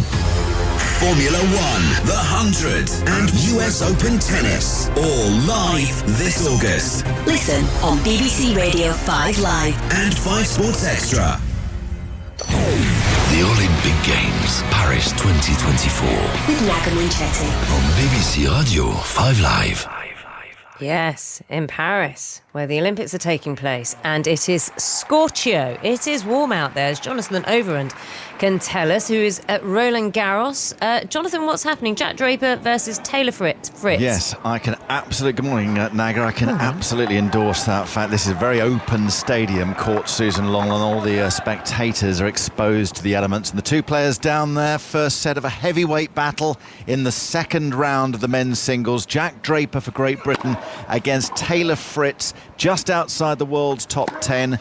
Wimbledon quarter-finalist from earlier in the summer. It's 3 games all in the opening set, but Draper has had more impact on the Fritz serve than the other way round. So promising signs for the British left-hander, who has also just had a blazing row with the umpire. We're on clay, of course, here at Roland Garros, so you see the mark of the ball when it lands, and there was huge disagreement between where Draper thought a Fritz ball had landed and where the umpire thought it had landed, and the argument went on for a little while, and now rather sarcastically Draper has just marked another ball which had gone out from Fritz by some substantial margin, just in case there was any debate about that one. But 3 games all in the opening set of this second round match. I'm coming back to you. I have questions, Jonathan, as usual. Okay. I have questions about VAR or whatever the system is, Hawkeye, whether they have it. I have questions about psychology as well, but I'll come back to Jonathan.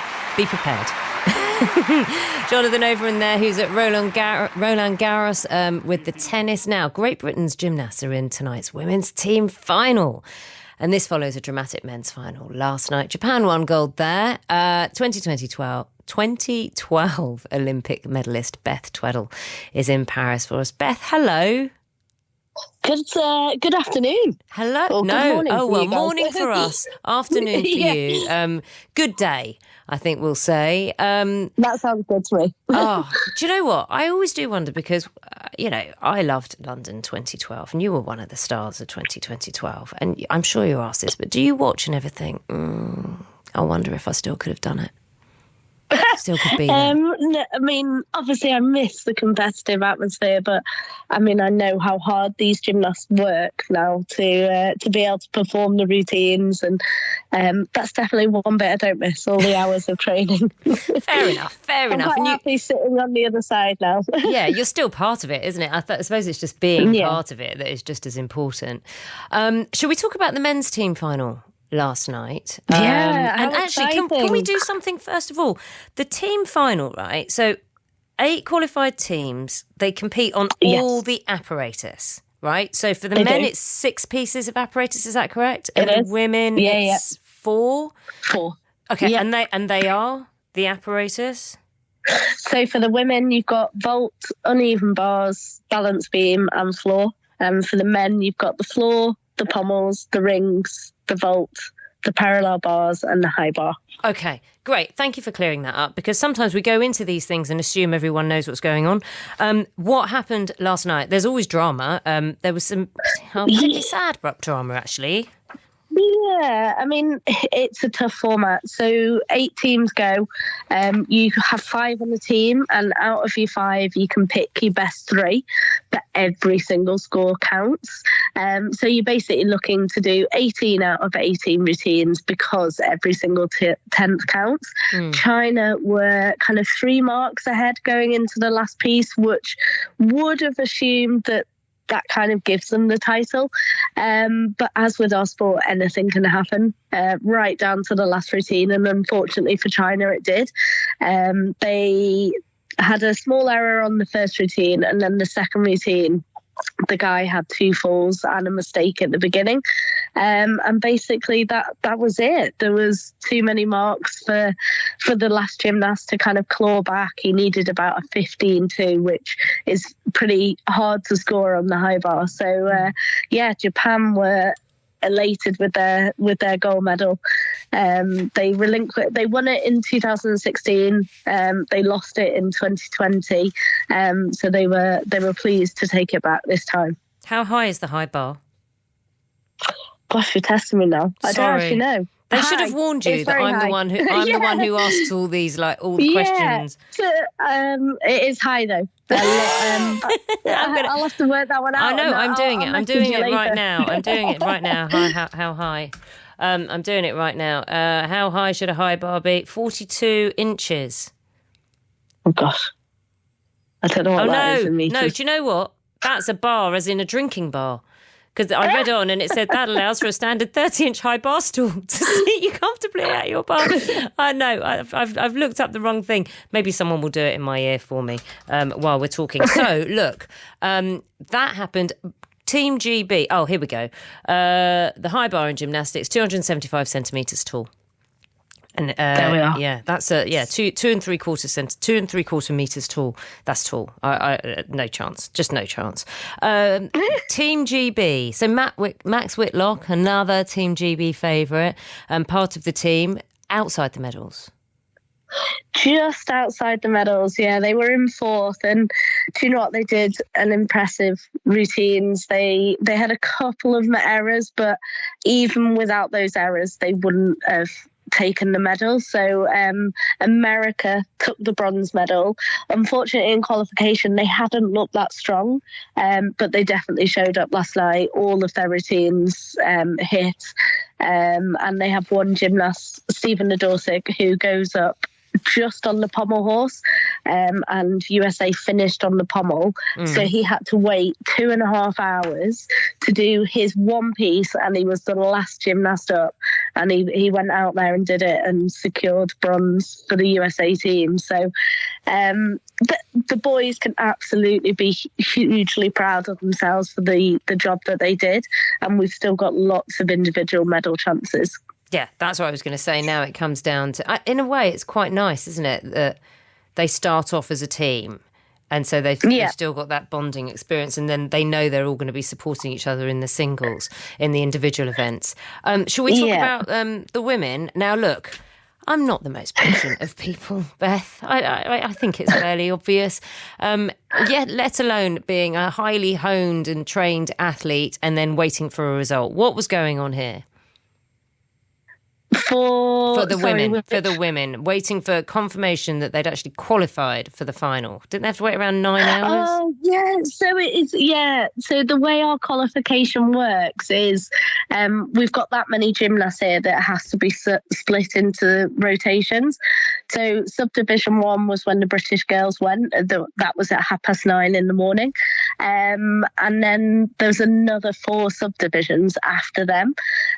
So, yeah, we had to wait until about 11 o'clock in the evening to find out the full confirmation of what team result we had, what individual finals we had. So yeah, it was a bit of a nervy wait. Unfortunately, the British girls had a few errors on bars, which cost them a little bit. But luckily, we've still qualified for the team final, and it also means everything starts from zero again. So when they go into the team final tonight, everything that happened in qualification is kind of scrapped, and you can just start afresh today. Right, okay. Now, Becky Downey, who's part of Team GB, her third Olympics. So she, she's, I wouldn't say veteran, but obviously very experienced. What we learn, this is what I love, Beth, and you would have experienced this. Actually, it'd be quite interesting hearing how it felt for you, because up until your first Olympics, you were just you were training. Your sole focus, train, yeah? Perform. And then you get thrown into the spotlight, you're successful, and other things come along, be it sponsorship deals or be it, more publicity for the sport. You become a poster girl and you get attention and people want to know your story. I don't know what it was like for you then and what it's like, because Becky Downey has been very open about her own mental health journey and various experiences and battles that she's fought. Yeah, I think gymnastics as a whole, the profile of the sport has grown massively over the kind of past 15 to 20 years. So, for example, when we used to get our team selected, it was just kind of, this is the team and off we went. Whereas now, for any major championships, whether it's a Europeans or a Worlds, we have a media day to kind of select the team and tell the press who the team are going to be. But I think since 2012, gymnastics has really grown in popularity. I think it's always been a popular sport, but I think the profile of the sport has massively grown. And then the continued success into Rio, into Tokyo, having people like Max Whitlock, Niall Wilson that are constantly at the forefront winning medals. And it helps the sport, because it then allows other people to start thinking, well, actually, should I have a go at that sport? Is that something I'd like to have a go at? And without the grassroots level sport, you're never going to get your Max Whitlocks, your Niall Wilsons coming through. So yeah, the profile of the sport has definitely increased, but I guess with that comes the pressure as well, because you're not just kind of behind the scenes, you're a household name now going into a competition, and you've got more expectation and more pressure on you. I don't think you get more household name when it comes to gymnastics outside Team GB, our fabulous Team GB, of course, than Simone Biles. And, I knew at the weekend, I was watching, there were friends, we were messaging going, oh my gosh, she's looking amazing, it's fantastic. I'm like friends who I'd never thought would be kind of watching gymnastics and switching over to, the iPlayer, not just watching the main stuff that you're fed, on the BBC at the moment, the main events. Everyone was keeping an eye out for it. And if you're going to talk about personal stories, we've obviously had that, and if you're going to talk about battles, we've obviously had that as well. But she is back, isn't she? She is. And you know what? We were in the arena watching, and our sport, she's done so much for our sport. She's really taken it to the next level. I mean, we had some huge A-listers in watching the sport. Tom Cruise was there, Snoop Dogg was there, Ariana Grande was there. So she's done so much for our sport, but she was looking incredible. She had a couple of years out after Tokyo. Obviously, Tokyo didn't quite go to plan. She picked up what's called the twisties, where you go for a skill and you basically don't know where you are in the air, and it can be very dangerous for a gymnast, because ultimately if it goes wrong you can land on your head. So she obviously took herself out of a few of the competitions, came back in just for the beam final and won a medal for that. Then took a couple of years out, got married, and kind of refound the love of the sport, got back into the gym, and then decided to come back for the World Championships last year and then Tokyo this year. And I think she kind of wants to end on her terms rather than kind of what happened in Tokyo. And it's great for our sport. She is constantly pushing the boundaries. Most gymnasts would love to have one skill named after them in the code of points.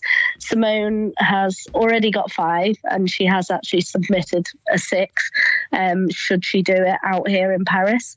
So yeah, she takes our sport to a whole new level. It absolutely she does, but it doesn't stop it being exciting. And of course, although we love watching her, we're cheering on Team GB. Let there be no doubt. Absolutely. Beth, it's been a joy talking to you. Thank you so much. We will speak soon. No worries. Take care. Yeah, That's Beth Tweddle, who's in Paris here, 2012 Olympic medalist, of course. Now, I'm going to switch attention to a game with sticks, hockey. Team GB's men in action against the Netherlands. They're underway. Our commentary team of Sarah Orchard, two-time Olympic medalist Helen Richardson-Walsh. They're guiding us through it. Sarah, Helen, hello. What's going on? Morning. Oh, it's afternoon for you, though. No, it's morning. It is the afternoon in Paris. It is still the morning in the UK, of course, and at the Yves de Manoir Stadium. We are watching Great Britain's men taking on the Netherlands. It is 0-0 at the moment in this Pool B match. Great Britain's men so far in this tournament, they've got a win and they've got a draw, so it's okay. No drama, no panic buttons need to be pressed at the moment. Just a quick comment on this match, Helen, because we've got a few things to discuss at the moment. It's very hot today in Paris, but what have you made of the opening stages of this match? Worth knowing that the Netherlands, they are the number one side in the world, aren't they?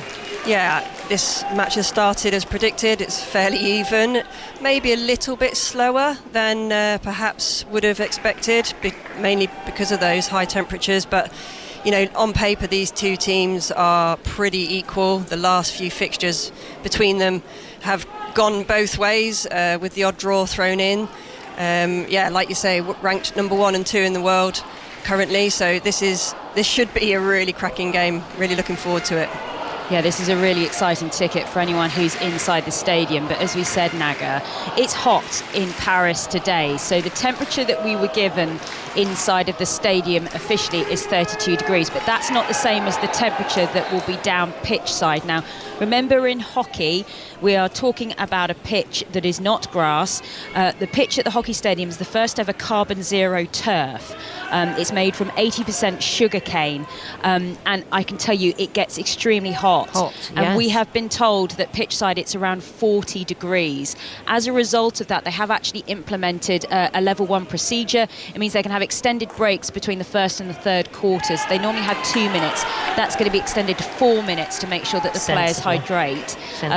And then they do actually, there's another level they can go to as well, Helen, but we don't think it's going to get that point yet. But they will be. Some of them will be used to this, won't they? Yeah, for sure. And, you know, there's 16 players. They rotate all the time. You know, substitutes are coming on and off constantly, and they may up that ratio today. But with the fact that we play quarters now, you know, they have a break after 15 minutes. That should be enough, really, for these players that are so fit. I find it always interesting because I think the default for people who don't know much about other sports, I'd say in the UK, most people have seen a football match on the telly or heard it on the radio, seen a tennis match. You know, when you think about what you see on the telly, then you kind of base your bear with me, guys. You base your team sports on kind of the principles of, say, football or rugby, yeah? So I love seeing the kind of discrepancies or the differences. So in hockey, when you substitute, that you don't stop the clock. No. So you literally. So who keeps an eye on that? And what are the rules the same that someone has to step off the?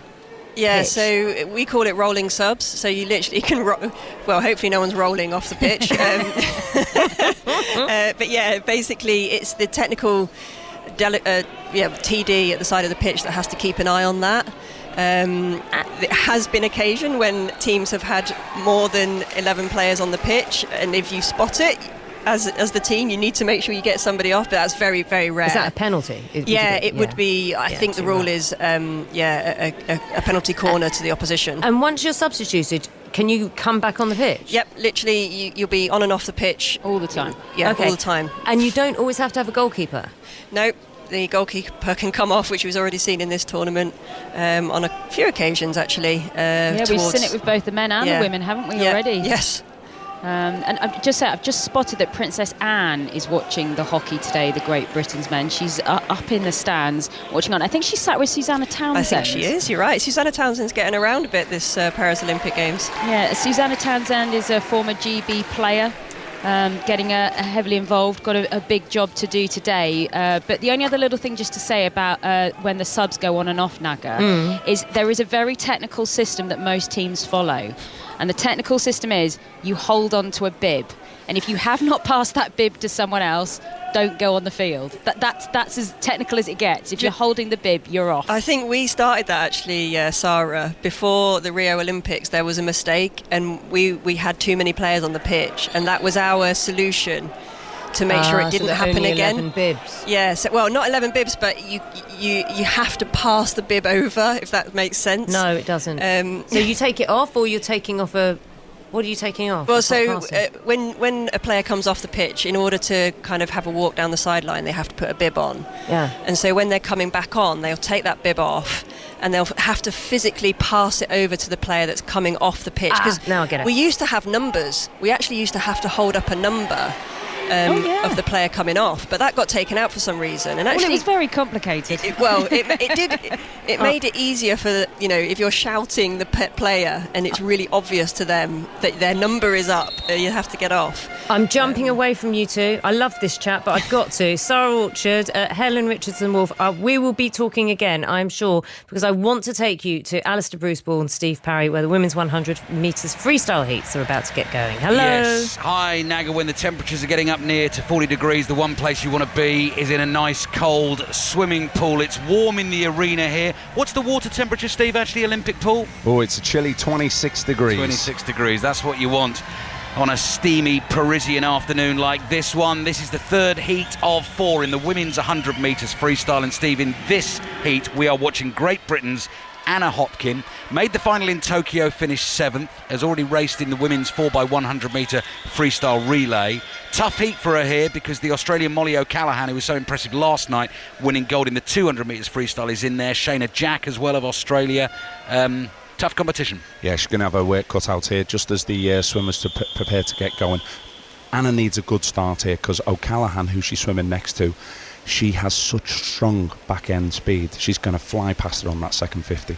We saw that last night in the 200 metres free against Ariana Titmus. The buzzer goes.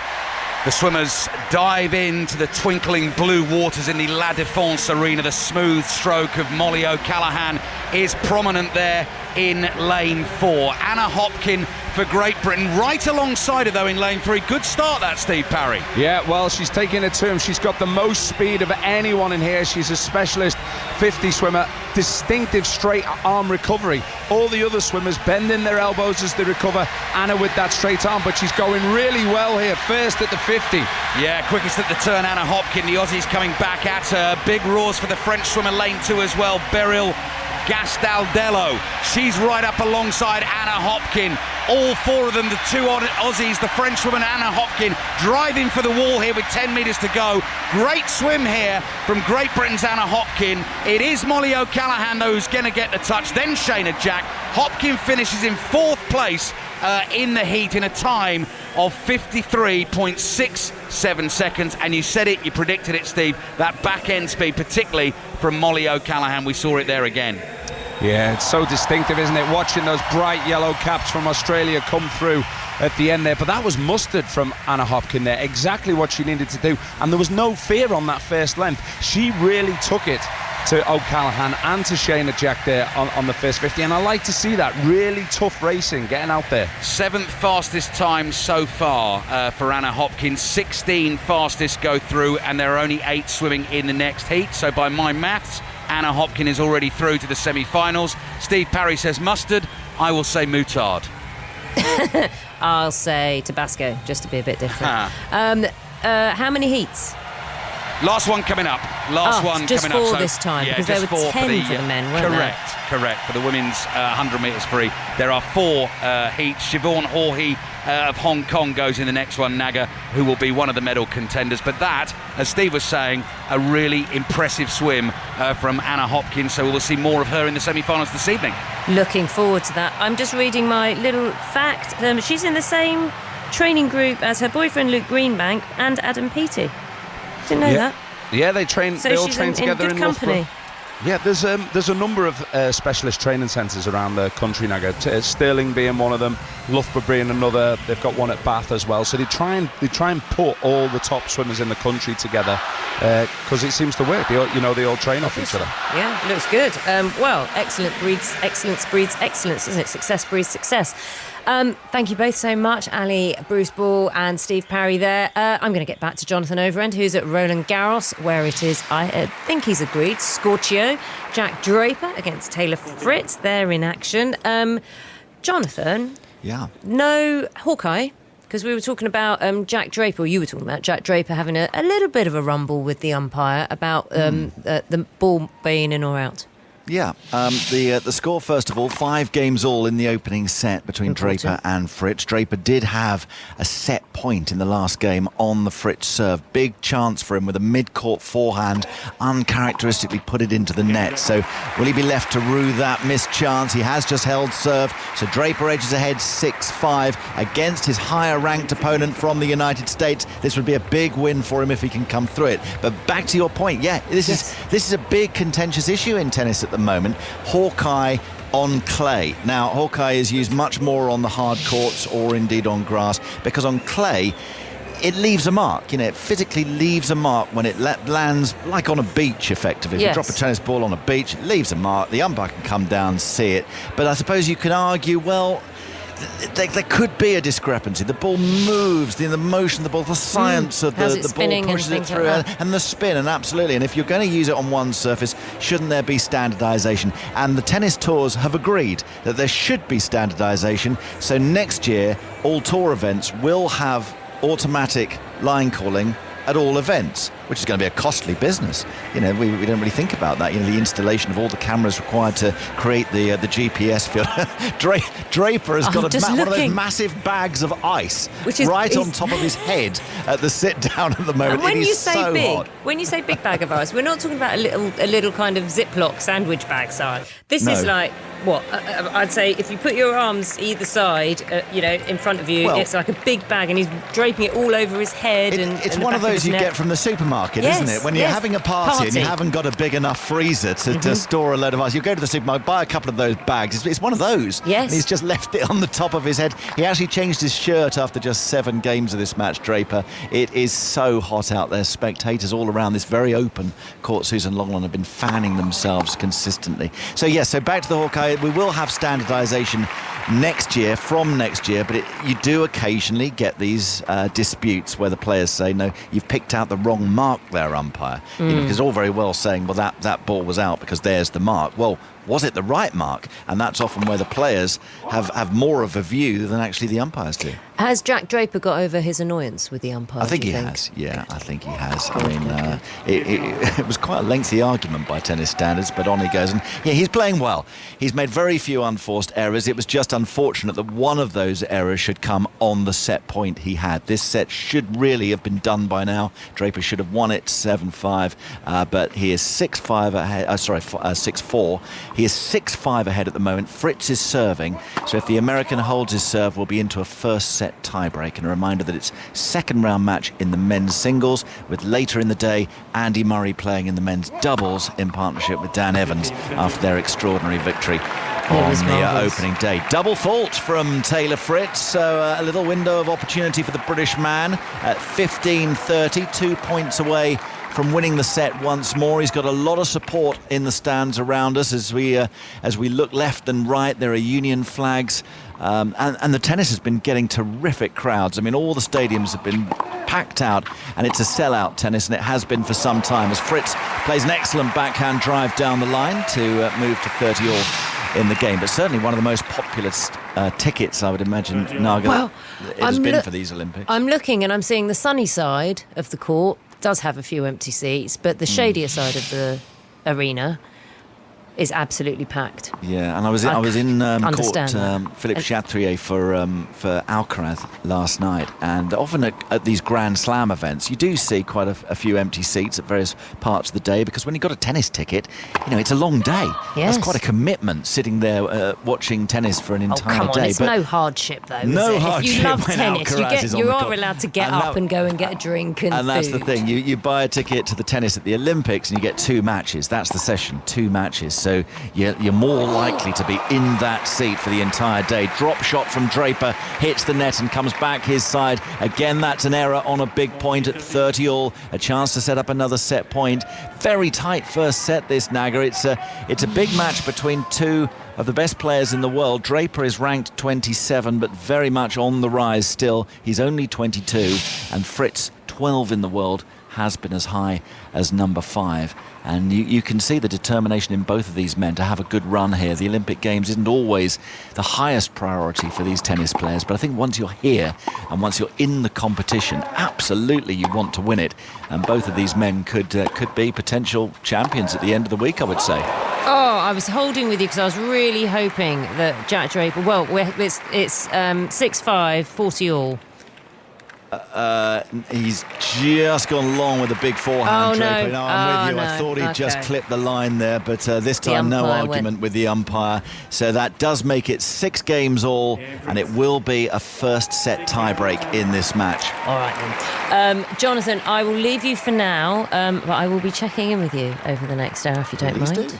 Thank you. See you later. OK, it is 4 minutes past 12. It is time to get an update with the news. Beth Ann Holmes will bring you that. This is BBC Radio 5 Live. Listen on BBC Sounds. We're just hearing a 9-year-old girl has become the third child to die following the Southport stabbings yesterday. A 17-year-old boy is being questioned by police. The Home Secretary, Yvette Cooper, has laid flowers at the scene this morning. She's been speaking in the last half an hour. Well, I think it's just unimaginable what has happened, this devastating and horrific attack. And I think all of our thoughts will be with the families who have been affected, the loved ones who have been lost, and the children who are injured. And it's really important that they get all the support they need. I've been meeting with some of the first responders, the emergency services, the police, fire service and paramedics who were there yesterday and who had to respond with great bravery to make sure that more lives were not lost, and I thank them for the work that they did. There is also a serious criminal investigation underway now, but everyone's thoughts will be with those injured children and just praying for them. The teacher, who the BBC understands ran the Taylor Swift dance workshop, is being praised for her bravery. She's been named as Leanne Lucas, thought to be 35. Her condition hasn't been confirmed by authorities. Taylor Swift has posted on Instagram saying she's completely in shock following the incident. In other news, a 73-year-old has been arrested on suspicion of administering an unknown noxious substance after a number of people became unwell in Bath yesterday afternoon. One woman was taken to hospital with breathing difficulties and later discharged. Charities have warned some pensioners may have to choose between heating and eating after the Chancellor announced restrictions to the winter fuel payments scheme. Rachel Reeves says she's had to make difficult decisions because of the previous government's undisclosed overspending. The Shadow Chancellor, Jeremy Hunt, says those claims contradict spending plans approved by senior civil servants this month. A judge has issued an arrest warrant for Katie Price. The former glamour model failed to attend a hearing relating to her bankruptcies. And today could be the UK's hottest day of the year, potentially bringing an official heat wave in areas of England and Wales. Parts of the southeast are forecast to reach temperatures of 32 degrees. Order in the court. Stacey Dooley, you may address the jury. I call your attention to the brand new podcast, Famously on Trial. Celeb scandals will be scrutinised, A-list antics analysed, and influencer indictments investigated. No case is off limits. Stacey Dooley will present the evidence. Larry Dean will be the judge. And I declare this podcast guilty of sounding criminally brilliant. Famously on Trial. Listen on BBC Sounds. I rest my case. The Olympic Games, Paris 2024. With Naga Munchetty. On BBC Radio 5 Live. Good afternoon to you. It is day 4 at the Olympics. Team GB's been making progress in the pool. Great swim here from Great Britain's Anna Hopkin. It is Molly O'Callaghan, though, who's going to get the touch. Then Shayna Jack. Hopkin finishes in 4th place in the heat in a time of 53.67 seconds. That's Anna Hopkin through to the next round of the 100-metre freestyle. Earlier, Matt Richards made it out of his heat, the same event. Team GB defending Olympic champions in the 4x200 metres. You can hear that heat in the next hour. And there was heartbreak for Lucy Renshaw, who was eliminated in the women's judo in a golden score. Judo is such a cruel sport. The last 12 weeks have probably been the best 12 weeks of training I've ever done before, so I felt like I had more to give. And Team GB currently playing the Netherlands in hockey. Sarah Orchard's there. Yeah, it's hot at the hockey. 40 degrees has been recorded down at pitch side on the scoreboard. It's Great Britain 0, Netherlands 0. We've got 30 minutes left to play of the second quarter. We'll bring you every Team GB medal live here on 5 Live. You can also follow events on the BBC Sport website and app, or watch on BBC One and iPlayer. The Olympic Games, Paris 2024. With Naga Munchetty. On BBC Radio 5 Live. 9 minutes past 12 is the time, Tuesday the 30th of July. So the Olympics is well underway. What are we, day 4? It's brilliant, it's exciting, it's full of brilliant characters and soon-to-be legends of their individual sports. Talking of which, we're going to step away from the Olympics and get some cricket news now. Matthew Mott has stepped down as England's white ball coach. Marcus Trescothick has been put in charge temporarily. What's going on? Let's find out from Jonathan Agnew, our cricket correspondent. Hey, Jonathan. Yes, hello, Naga. Hello. No real surprise here, I'll be honest. No, I mean, it's interesting. We've had a lot of recent denials, quite strenuous denials too, from the England Wales Cricket Board about this position. And there was a lot of talk about the captain too, Jos Buttler, about whether he might go as well. But he's kept his job, but the coach has gone. And it's this usual situation about, they say, you step down, but then you go a little bit further down the press release and you see about the Rob Key, who of course is the managing director of cricket, saying, I feel the team needs a new direction. So I think a bit more the tap on the shoulder was probably the case with Matthew Mott. But anyway, you know. Hold on a sec. I'm just going to go to a set point at the tennis. Jonathan Overend is at the Roland Garros. What's going on? Yes, 6-3 to Draper. He's played an excellent tiebreak. Jack Draper against Taylor Fritz, the higher-ranked American. 3 set points for Draper, who had one in regulation play. And Fritz puts a rather weary-looking forehand into the net. And that's a brilliant opening set from Jack Draper. He takes the lead in the match, winning the first set tiebreak by 7 points to 3. Jonathan, thanks so much. Jonathan Overend at the Roland Garros. So the first set going to Jack Draper, who's playing for Team GB, obviously, against Team USA, against Taylor Fritz, winning that set 7-6. We will keep you up to date throughout this hour, but I want to get back to this breaking news because I rudely interrupted our cricket correspondent, Jonathan Agnew. Sorry about that, Jonathan. No, you're forgiven. That's fine. There's a lot going on. There is. It's great, actually. So you were saying that this wasn't much of a surprise to you. There'd been lots of denials. There was questions about whether Jos Buttler will remain as captain as well. Yes, but he has retained his job. So essentially, if you go back a couple of years, and England were already 50 overs world champions, an amazing day at Lord's, do you remember, 2019 and all that? Yes. They went to Australia 2022 and they actually won the World T20 as well. Ben Stokes played brilliant in the final. Matt Mott was in charge of that, the coach, who's now gone. And everyone thought, great, here we go, yippee, there's going to be a lot of success coming down the line. But actually, within 2 years, England, who became the first team ever to be world champions of both one-day codes, so 50 overs and 20 overs, had lost both. And of course, the one in India particularly, during last autumn, created a lot of criticism for an apparent lack of thought, lack of flexibility. They got hammered in the first game by New Zealand and never actually looked back. And it was rather like the Emperor's new clothes. And people thought, hang on a minute, what's happened to England here? They are beatable after all. And sure enough, virtually everybody had a go at beating England. That was a very bad defeat. He essentially had the World T20 that's just taken place in the Caribbean to get it right. England go there again as defending champions, but they didn't and they lost. And so really, what do you do? And I think that probably whoever has come to this decision has made the right choice. The interesting one is Jos Buttler. He wasn't a very happy bunny in the Caribbean. He's not one of those who engages very happily with the media anyway. But given that England were under pressure, but they were also holding on as world champions of that as well, it wasn't a very engaging relationship that he had. And people thought, well, maybe he's not the right right man for this either. But he is going to be in charge of team affairs with Marcus Trescothick, who'll be a familiar name to many people who love English cricket. A terrific one-day cricketer and test player too himself, of course, who's done a really good job. He's been the sort of the understated deputy. You see him around in test matches as well, and also the one-day setup. Just one of those very quiet, sort of unobtrusive sort of people, but massively respected. And so he's going to be the interim coach. There's quite a lot going on. England play Australia at the end of this summer. They want to get things right for that. They're building up to the Champions Trophy, which is, again, it's a kind of a second listed World Cup, if you like. It's another of these tournaments that the ICC put on. 50 overs.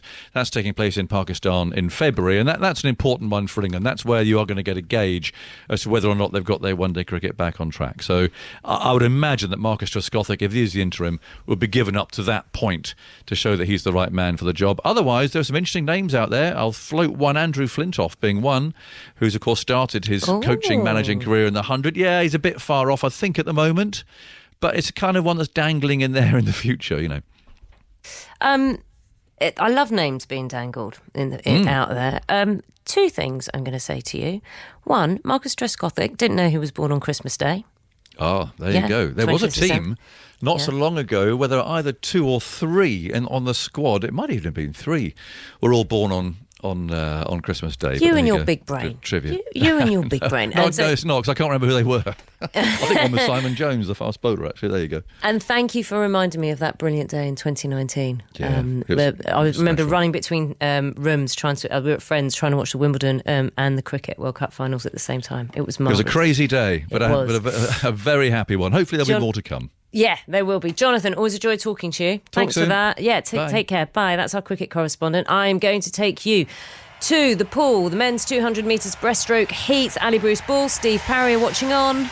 Good timing, Naga. Léon Marchand, the home boy, home hero, 22-year-old from Toulouse, already won gold medal in the bag in the pool in Paris, is back for another swim this morning. The men's 200 metres breaststroke heats. This is the 4th of 4. Again, 16 fastest through to the semi-finals. In the last heat just gone, Steve Parry, in terms of sort of who Marchand is up against to try and win another gold medal at this Games. In this event, the Olympic champion Zach Stubblety-Cook, quickest in qualifying, Olympic champion, big threat. Yeah, utterly bizarre, though, the way that he swam it. He was almost lethargic over the first 100 at halfway. I thought he was going to set up his beach towel halfway, get out and have a little relax.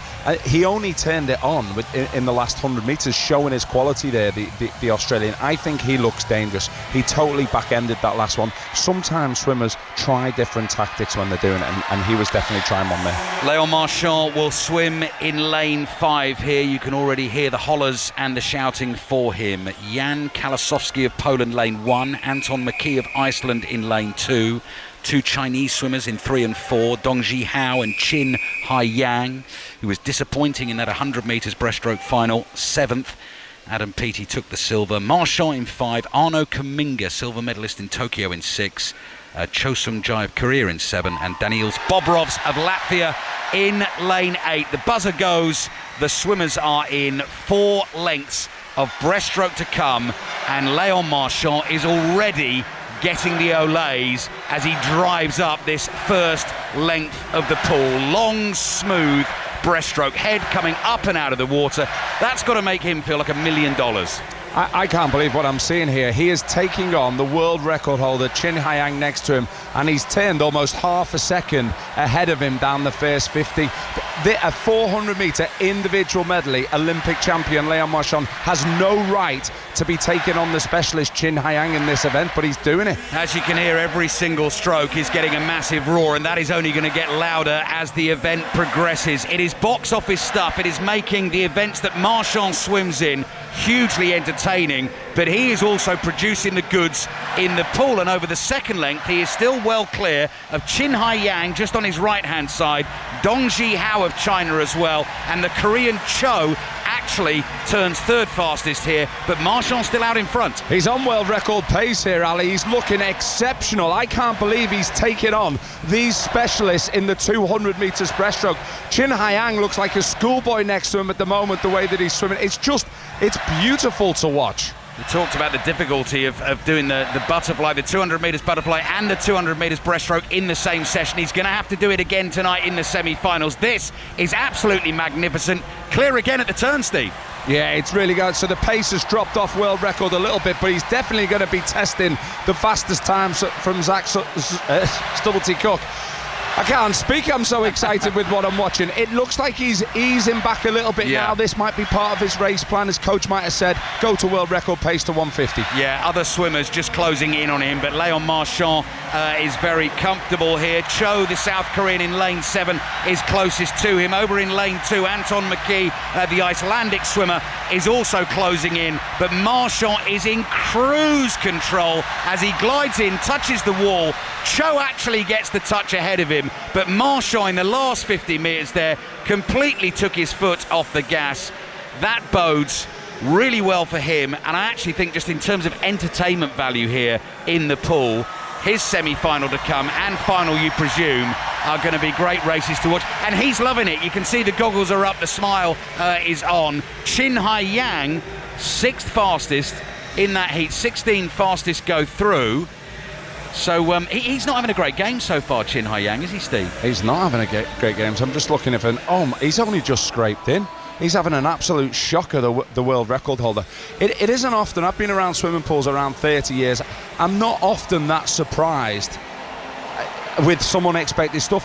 That was utterly amazing from Leon Marchand. He's a 400 individual medley swimmer. He's meant to be a good all-rounder. He's taking on these specialists and he's making them look average. What's he got then that they don't have? Well, I don't know. I mean, they all look the same, right? But technically, he was absolutely superb in that breaststroke, Naga. It's just his timing was utterly brilliant, and what he did at the end was he just turned off completely. He Didn't just need cruised to do any down more, that last length.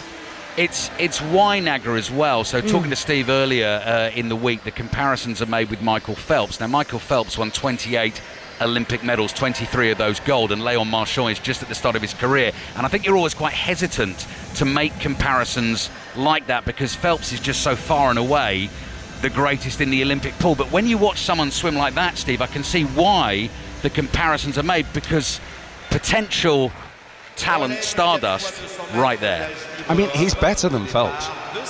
He is better than Phelps. Phelps has got all the gongs. He's got all the he's got all the medals. But in terms of diving in, swimming a 400 medley, he is faster than Phelps. He's a more versatile swimmer than Phelps. But actually, Phelps never dominated a breaststroke event like that. And Marchand's trying to do something super special today. He's trying to do something that nobody's ever done in this sport, and that is get medals in both breaststroke and butterfly. They're technically very different events. I mean, we mentioned before about breaststrokers, and I always joke around with Adrian Morehouse about this. You're either a breaststroker or a proper swimmer. Do you know what I mean? Didn't you say it was one for pensioners? Sorry, Naga, I didn't catch that. Didn't you say it was one for pensioners?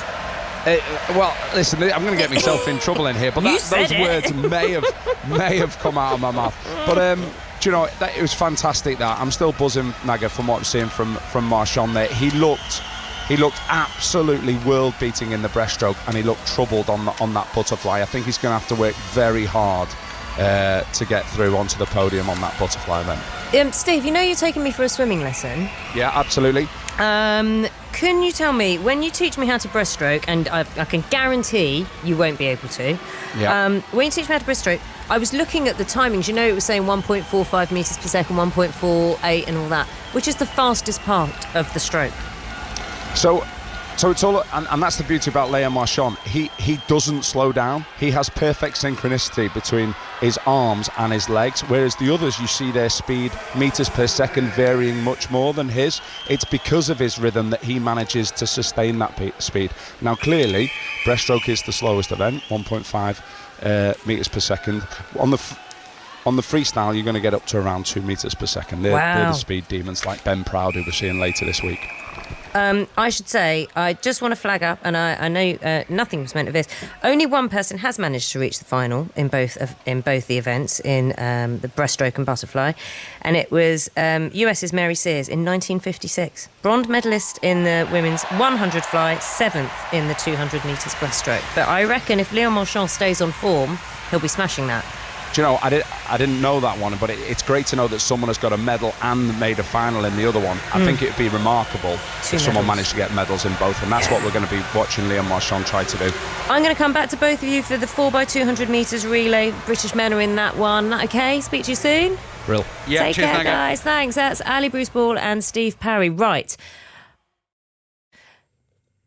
Let's check in on the hockey. Team GB's men playing the Netherlands. Sarah Orchard is there. Sarah, you were saying, you're with Helen Richardson-Wolfs, that this was going to be a really tight match. Oh, and nothing has changed in that respect at all, Naga. Yes, we're watching the action at the Yves de Manoir Stadium. It's still Great Britain 0, Netherlands 0. Now we're deep into the second quarter here, just under 3 minutes away now from half-time.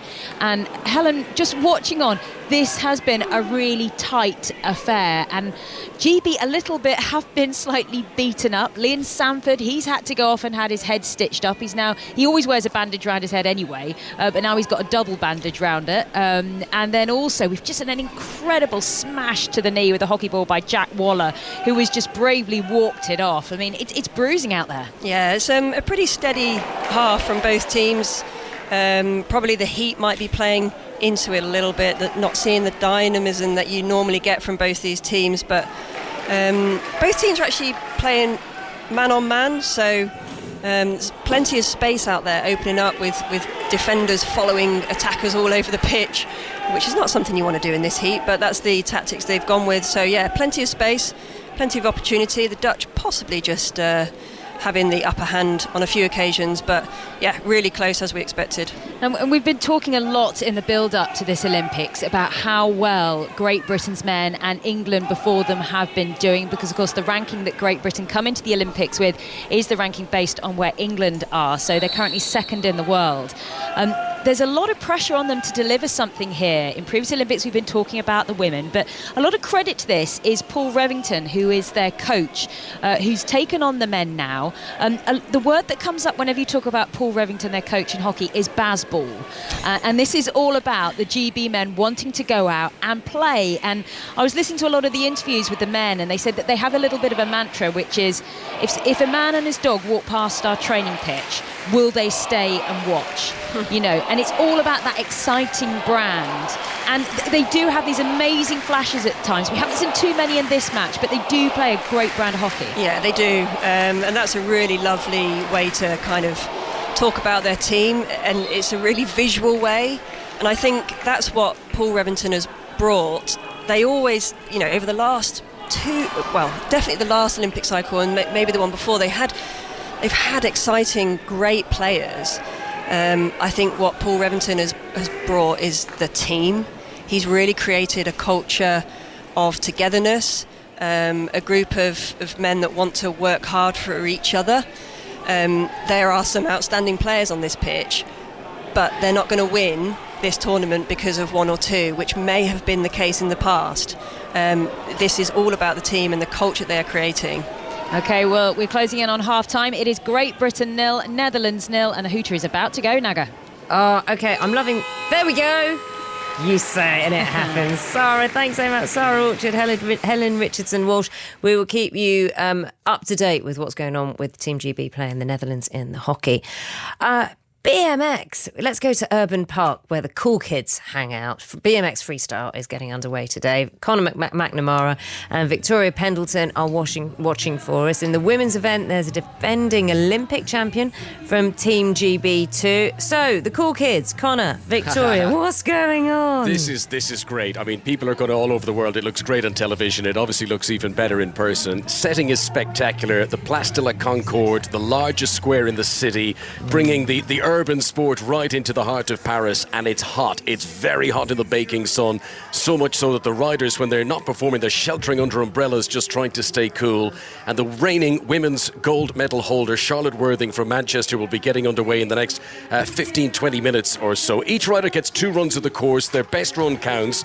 And basically, Naga, it's gymnastics on a small bike. Crazy they've got ramps, they've got jumps, they've got platforms. They perform their tricks on. The riders only get to see the exact course layout for the first time a few weeks ago. So they've been busy kind of honing their own routines to match the course, to utilise the different heights, the half pipes.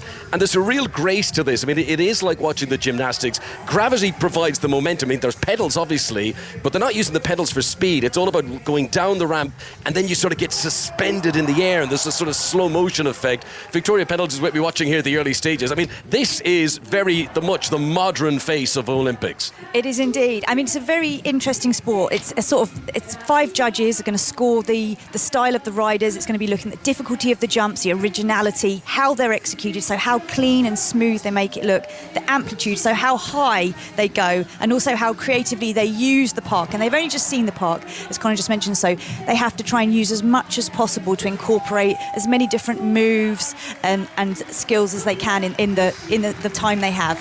And obviously, to impress the judges, they need to take risks. Now, I mentioned that they get 2 runs of the course, and from what we're seeing in the early stages here, maybe they play it a bit safe on the first run just to get a score. Of the 12 riders, 9 are going to go through to the finals. They want to establish one solid score, and then I think on the second run, that's then when they get really spectacular and they take the risks. And 3 years ago in Tokyo, there was some spectacular crashes. There were some really bad injuries too. And you know, even if just the foot comes off the pedal, they'll attempt to carry on and all that, but they know that kind of incident, obviously falling off, massively punished on the scorecard. So a balance has to be achieved here. You want to do really well, but of course you don't want it all to come crumble down. Maximum score 99.99. Any score over 90 is a good score. I'm told that a score of 95 should be good enough to win gold. And I think, Naga, just to put in context how good Charlotte Worthing was while winning gold in Tokyo, she had a score of 97.5. So she is one of the main contenders.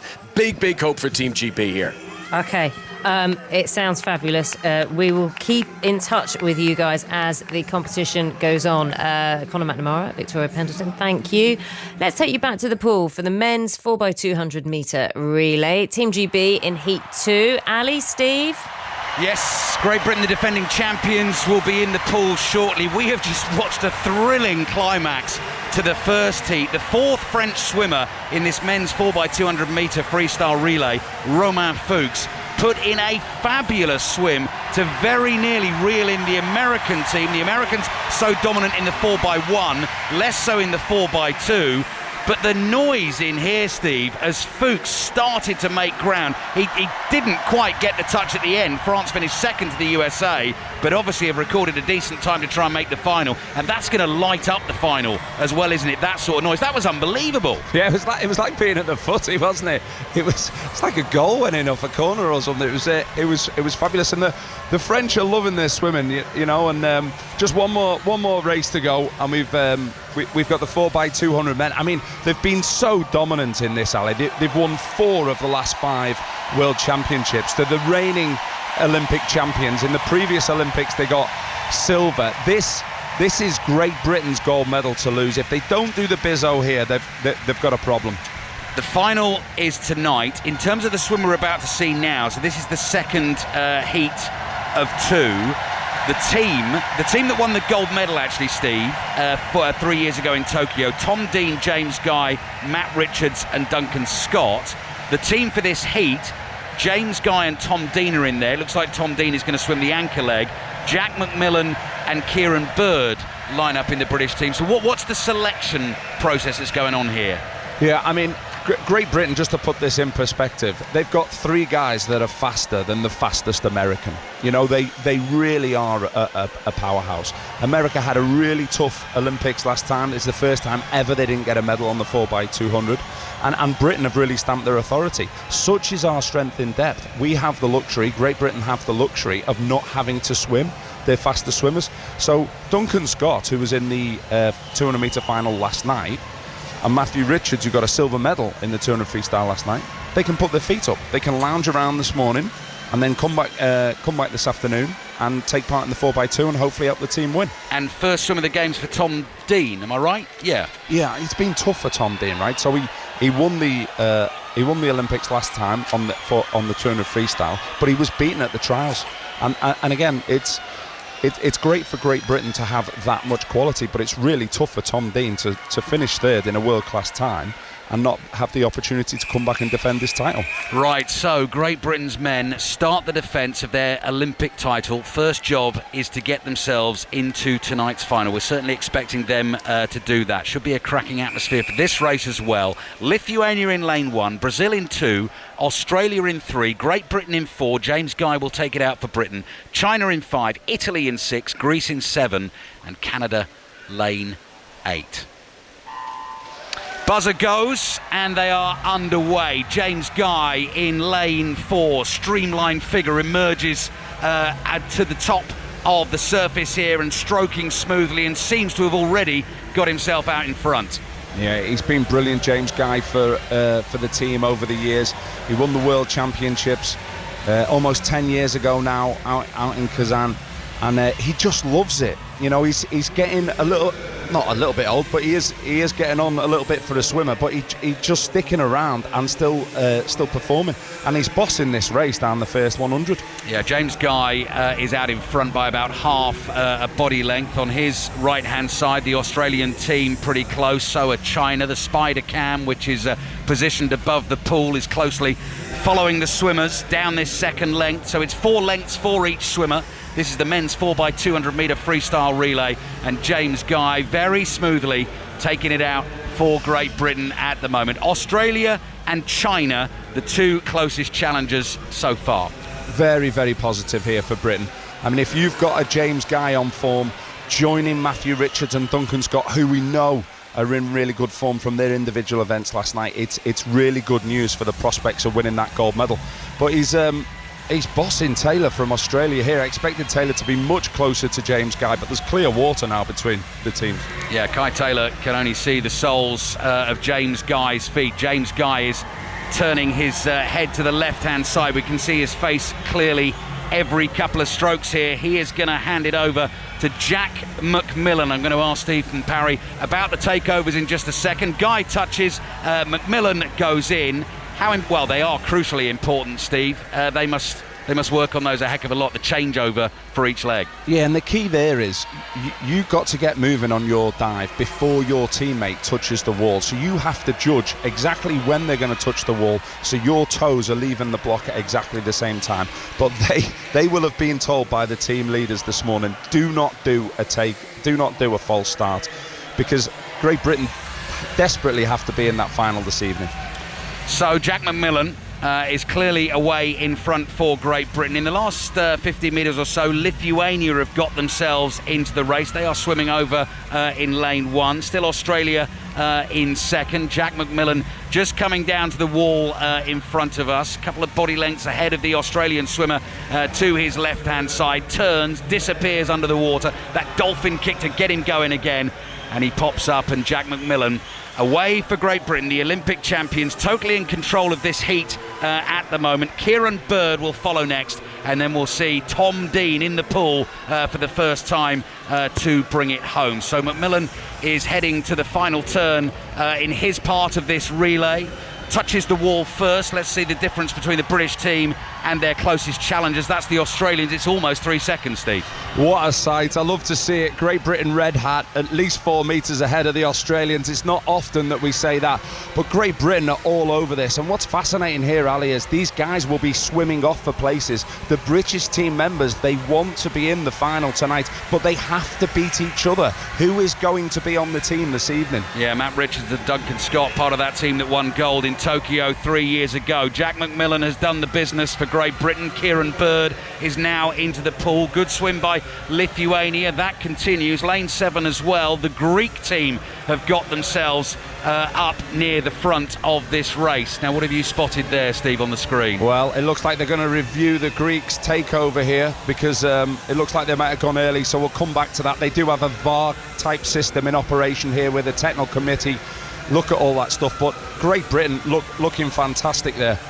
Kieran Bird, really strong splits as well. But just to put it into perspective, our lead-off guy, James Guy, the time that he's just done leading off this team here would have finished him 5th in the individual final last night, and he's the 4th string swimmer for Great Britain. Great Britain looking extremely strong again in this discipline. So this is the 3rd swimmer of 4. It is Kieran Bird in the bright red British swimming cap out in front. Australia have maybe closed the gap a little bit here. Flynn Southam is chasing, but still Bird looking strong, powering his way down the pool here. I can see British fans on their feet at the front of the stands, opposite us, running alongside the pool. Flynn Southam closing in on Kieran Bird a little bit, but Tom Dean will be last to go for Great Britain. The gap down to 2 seconds between Great Britain and Australia at that turn. Yeah, Australia really being brought back into it. Southam is right on the feet now of the British swimmer, but who better to hand over to than Tom Dean, Olympic champion from 2020 Olympics, is about to dive in for Britain. I mean, unless he goes early, there's no doubt that Britain are going to be in that final. Here we go then. Here's the takeover. Just got to be careful of no disqualification. Bird hands over to Dean. Sleek figure, throws himself into the water, emerges quickly and straight into the powerful freestyle stroke. Australia still in second. Thomas Neal, their swimmer for this final leg, but Tom Dean has clear water for Great Britain. Great Britain, the Olympic champions in this discipline, looking to retain the title tonight. You will hear the commentary in full on 5 Live and BBC Sounds later on. And actually, if they can get their first gold in the pool, it could really set them up for the rest of the meet, couldn't it, Steve? Yeah, big momentum kicker, that one. Tom Dean, he looks wonderful here, so strong, so long in his stroke, and I feel like he's playing around a little bit with the Australians. He's certainly not giving it the full beans here. Tom Dean is in front. Thomas Neal, the Australian, his closest challenger in lane 3. Dean spins and turns, disappears underneath the water. 2 lengths to go. Great Britain out in front, heading towards the final tonight. Smooth, long, elegant strokes from Tom Dean, just keeping Thomas Neal of Australia at bay. He is making ground on him, but Great Britain know what they're doing. They're pacing this race. They're making sure they're going to be in the final tonight. And of course, as you then say, Steve, it's a whole selection thing as to who the 4 men are going to be to try and retain the gold. Yeah, well, it's given us a great idea, this race, and so positive that James Guy's in fine form. Crowd getting excited now because Aussie's trying to put a bit of pressure on Tom. I don't think he's going to have any of this. I think he's going to put him firmly back in his place here over the last 20. Thomas Neal is chasing hard. Last little bit of swimming in the pool this morning. The Olympic champions, Great Britain. Tom Dean in control. He can see Thomas Neal. He's turning his head towards him. Neal is chasing hard. Tom Dean just stays in front, touches the wall. Great Britain win the heat, and let's have a look at their time. 7 minutes 5.11 seconds from Great Britain. Cruise control all the way through, and they will have the chance to defend the Olympic title this evening. You pleased with that, Steve? I'm absolutely made up. James Guy, he is the story of that relay. He's gone out in 1:45.0, and just to reiterate, that would have finished him in 5th place in the Olympic final yesterday in this individual event. So Great Britain have got the 2nd fastest, the 4th fastest and the 5th fastest, and they've also got Tom Dean, the previous Olympic champion. I mean, it is looking so great for Britain tonight. You've got to listen to this on 5 Live this evening because it could be a procession. What time this evening? Time this evening. Let's have a little look at our schedule. We'll pull it up for you here. So it's late here, Naga. It's 10:15 in France, but it's only 9:15. That's before my bedtime. Don't miss it. I won't. So what do you reckon in terms of chances, Team GP? You think that? I mean, they looked strong, didn't they? I mean, I'd offer to buy the whole team coffees tomorrow morning if they don't win. I'm that confident. I'll offer champagne. Oh, there we go. That might be a bit more of when an in incentive. Rome, Naga. When in Paris. Swimming team will definitely take that. Yeah, it's there. The offer's there. They're free to accept it. Just bring back some bling bling and I'll be happy. Ali Bruce Ball, Steve Parry, it's been a joy talking to you. Am I going to be listening to you two commentating tonight? Yeah, Karen Pickering, 4-time world champion, she's joining us this evening as well, and Kelly Cates is going to be steering it through us all. She's definitely taken to her swimming. She's been loving it. Yeah, it's brilliant. Thank you both so much, guys. Take care. Cheers, Naga. I'm taking you to Roland Garros, where Jonathan Overend is going to tell you what's going on. Oh, Jonathan, are we seeing another bickering session between the umpire and a player? Sorry, you're taken Taylor by Fritz. these rows with the umpire, aren't you? Yeah, it's Fritz It's having a the go at drama. our umpire now. Not Go sure on. what that's all about. But anyway, it's a very tight match. Remember, Jack Draper won the first set on a tie-break. This is second round action in the men's singles. Draper, the world number 27. Fritz, the world number 12. Wimbledon quarter-finalist, one of the best players out there. This would be a big win for Draper if he can do it. It's going with serve in the second set. Fritz leads 3-2, but all the chances are falling to the British man. So much so that in the third game of this set, Draper had 6 break points. Now that's a huge number of break points in one single game, but Fritz was able to come through it, saving all those opportunities. So again, really hope Draper doesn't rue those missed chances, but he's playing well. He's won the first set, and in these searingly hot conditions, they're sweating profusely. Spectators are fanning themselves, both with sort of manual fans and sort of battery-powered ones as well. It's Draper in the lead in the match as it continues. There are some interesting looking electric fans there. Always a good idea if you've thought ahead.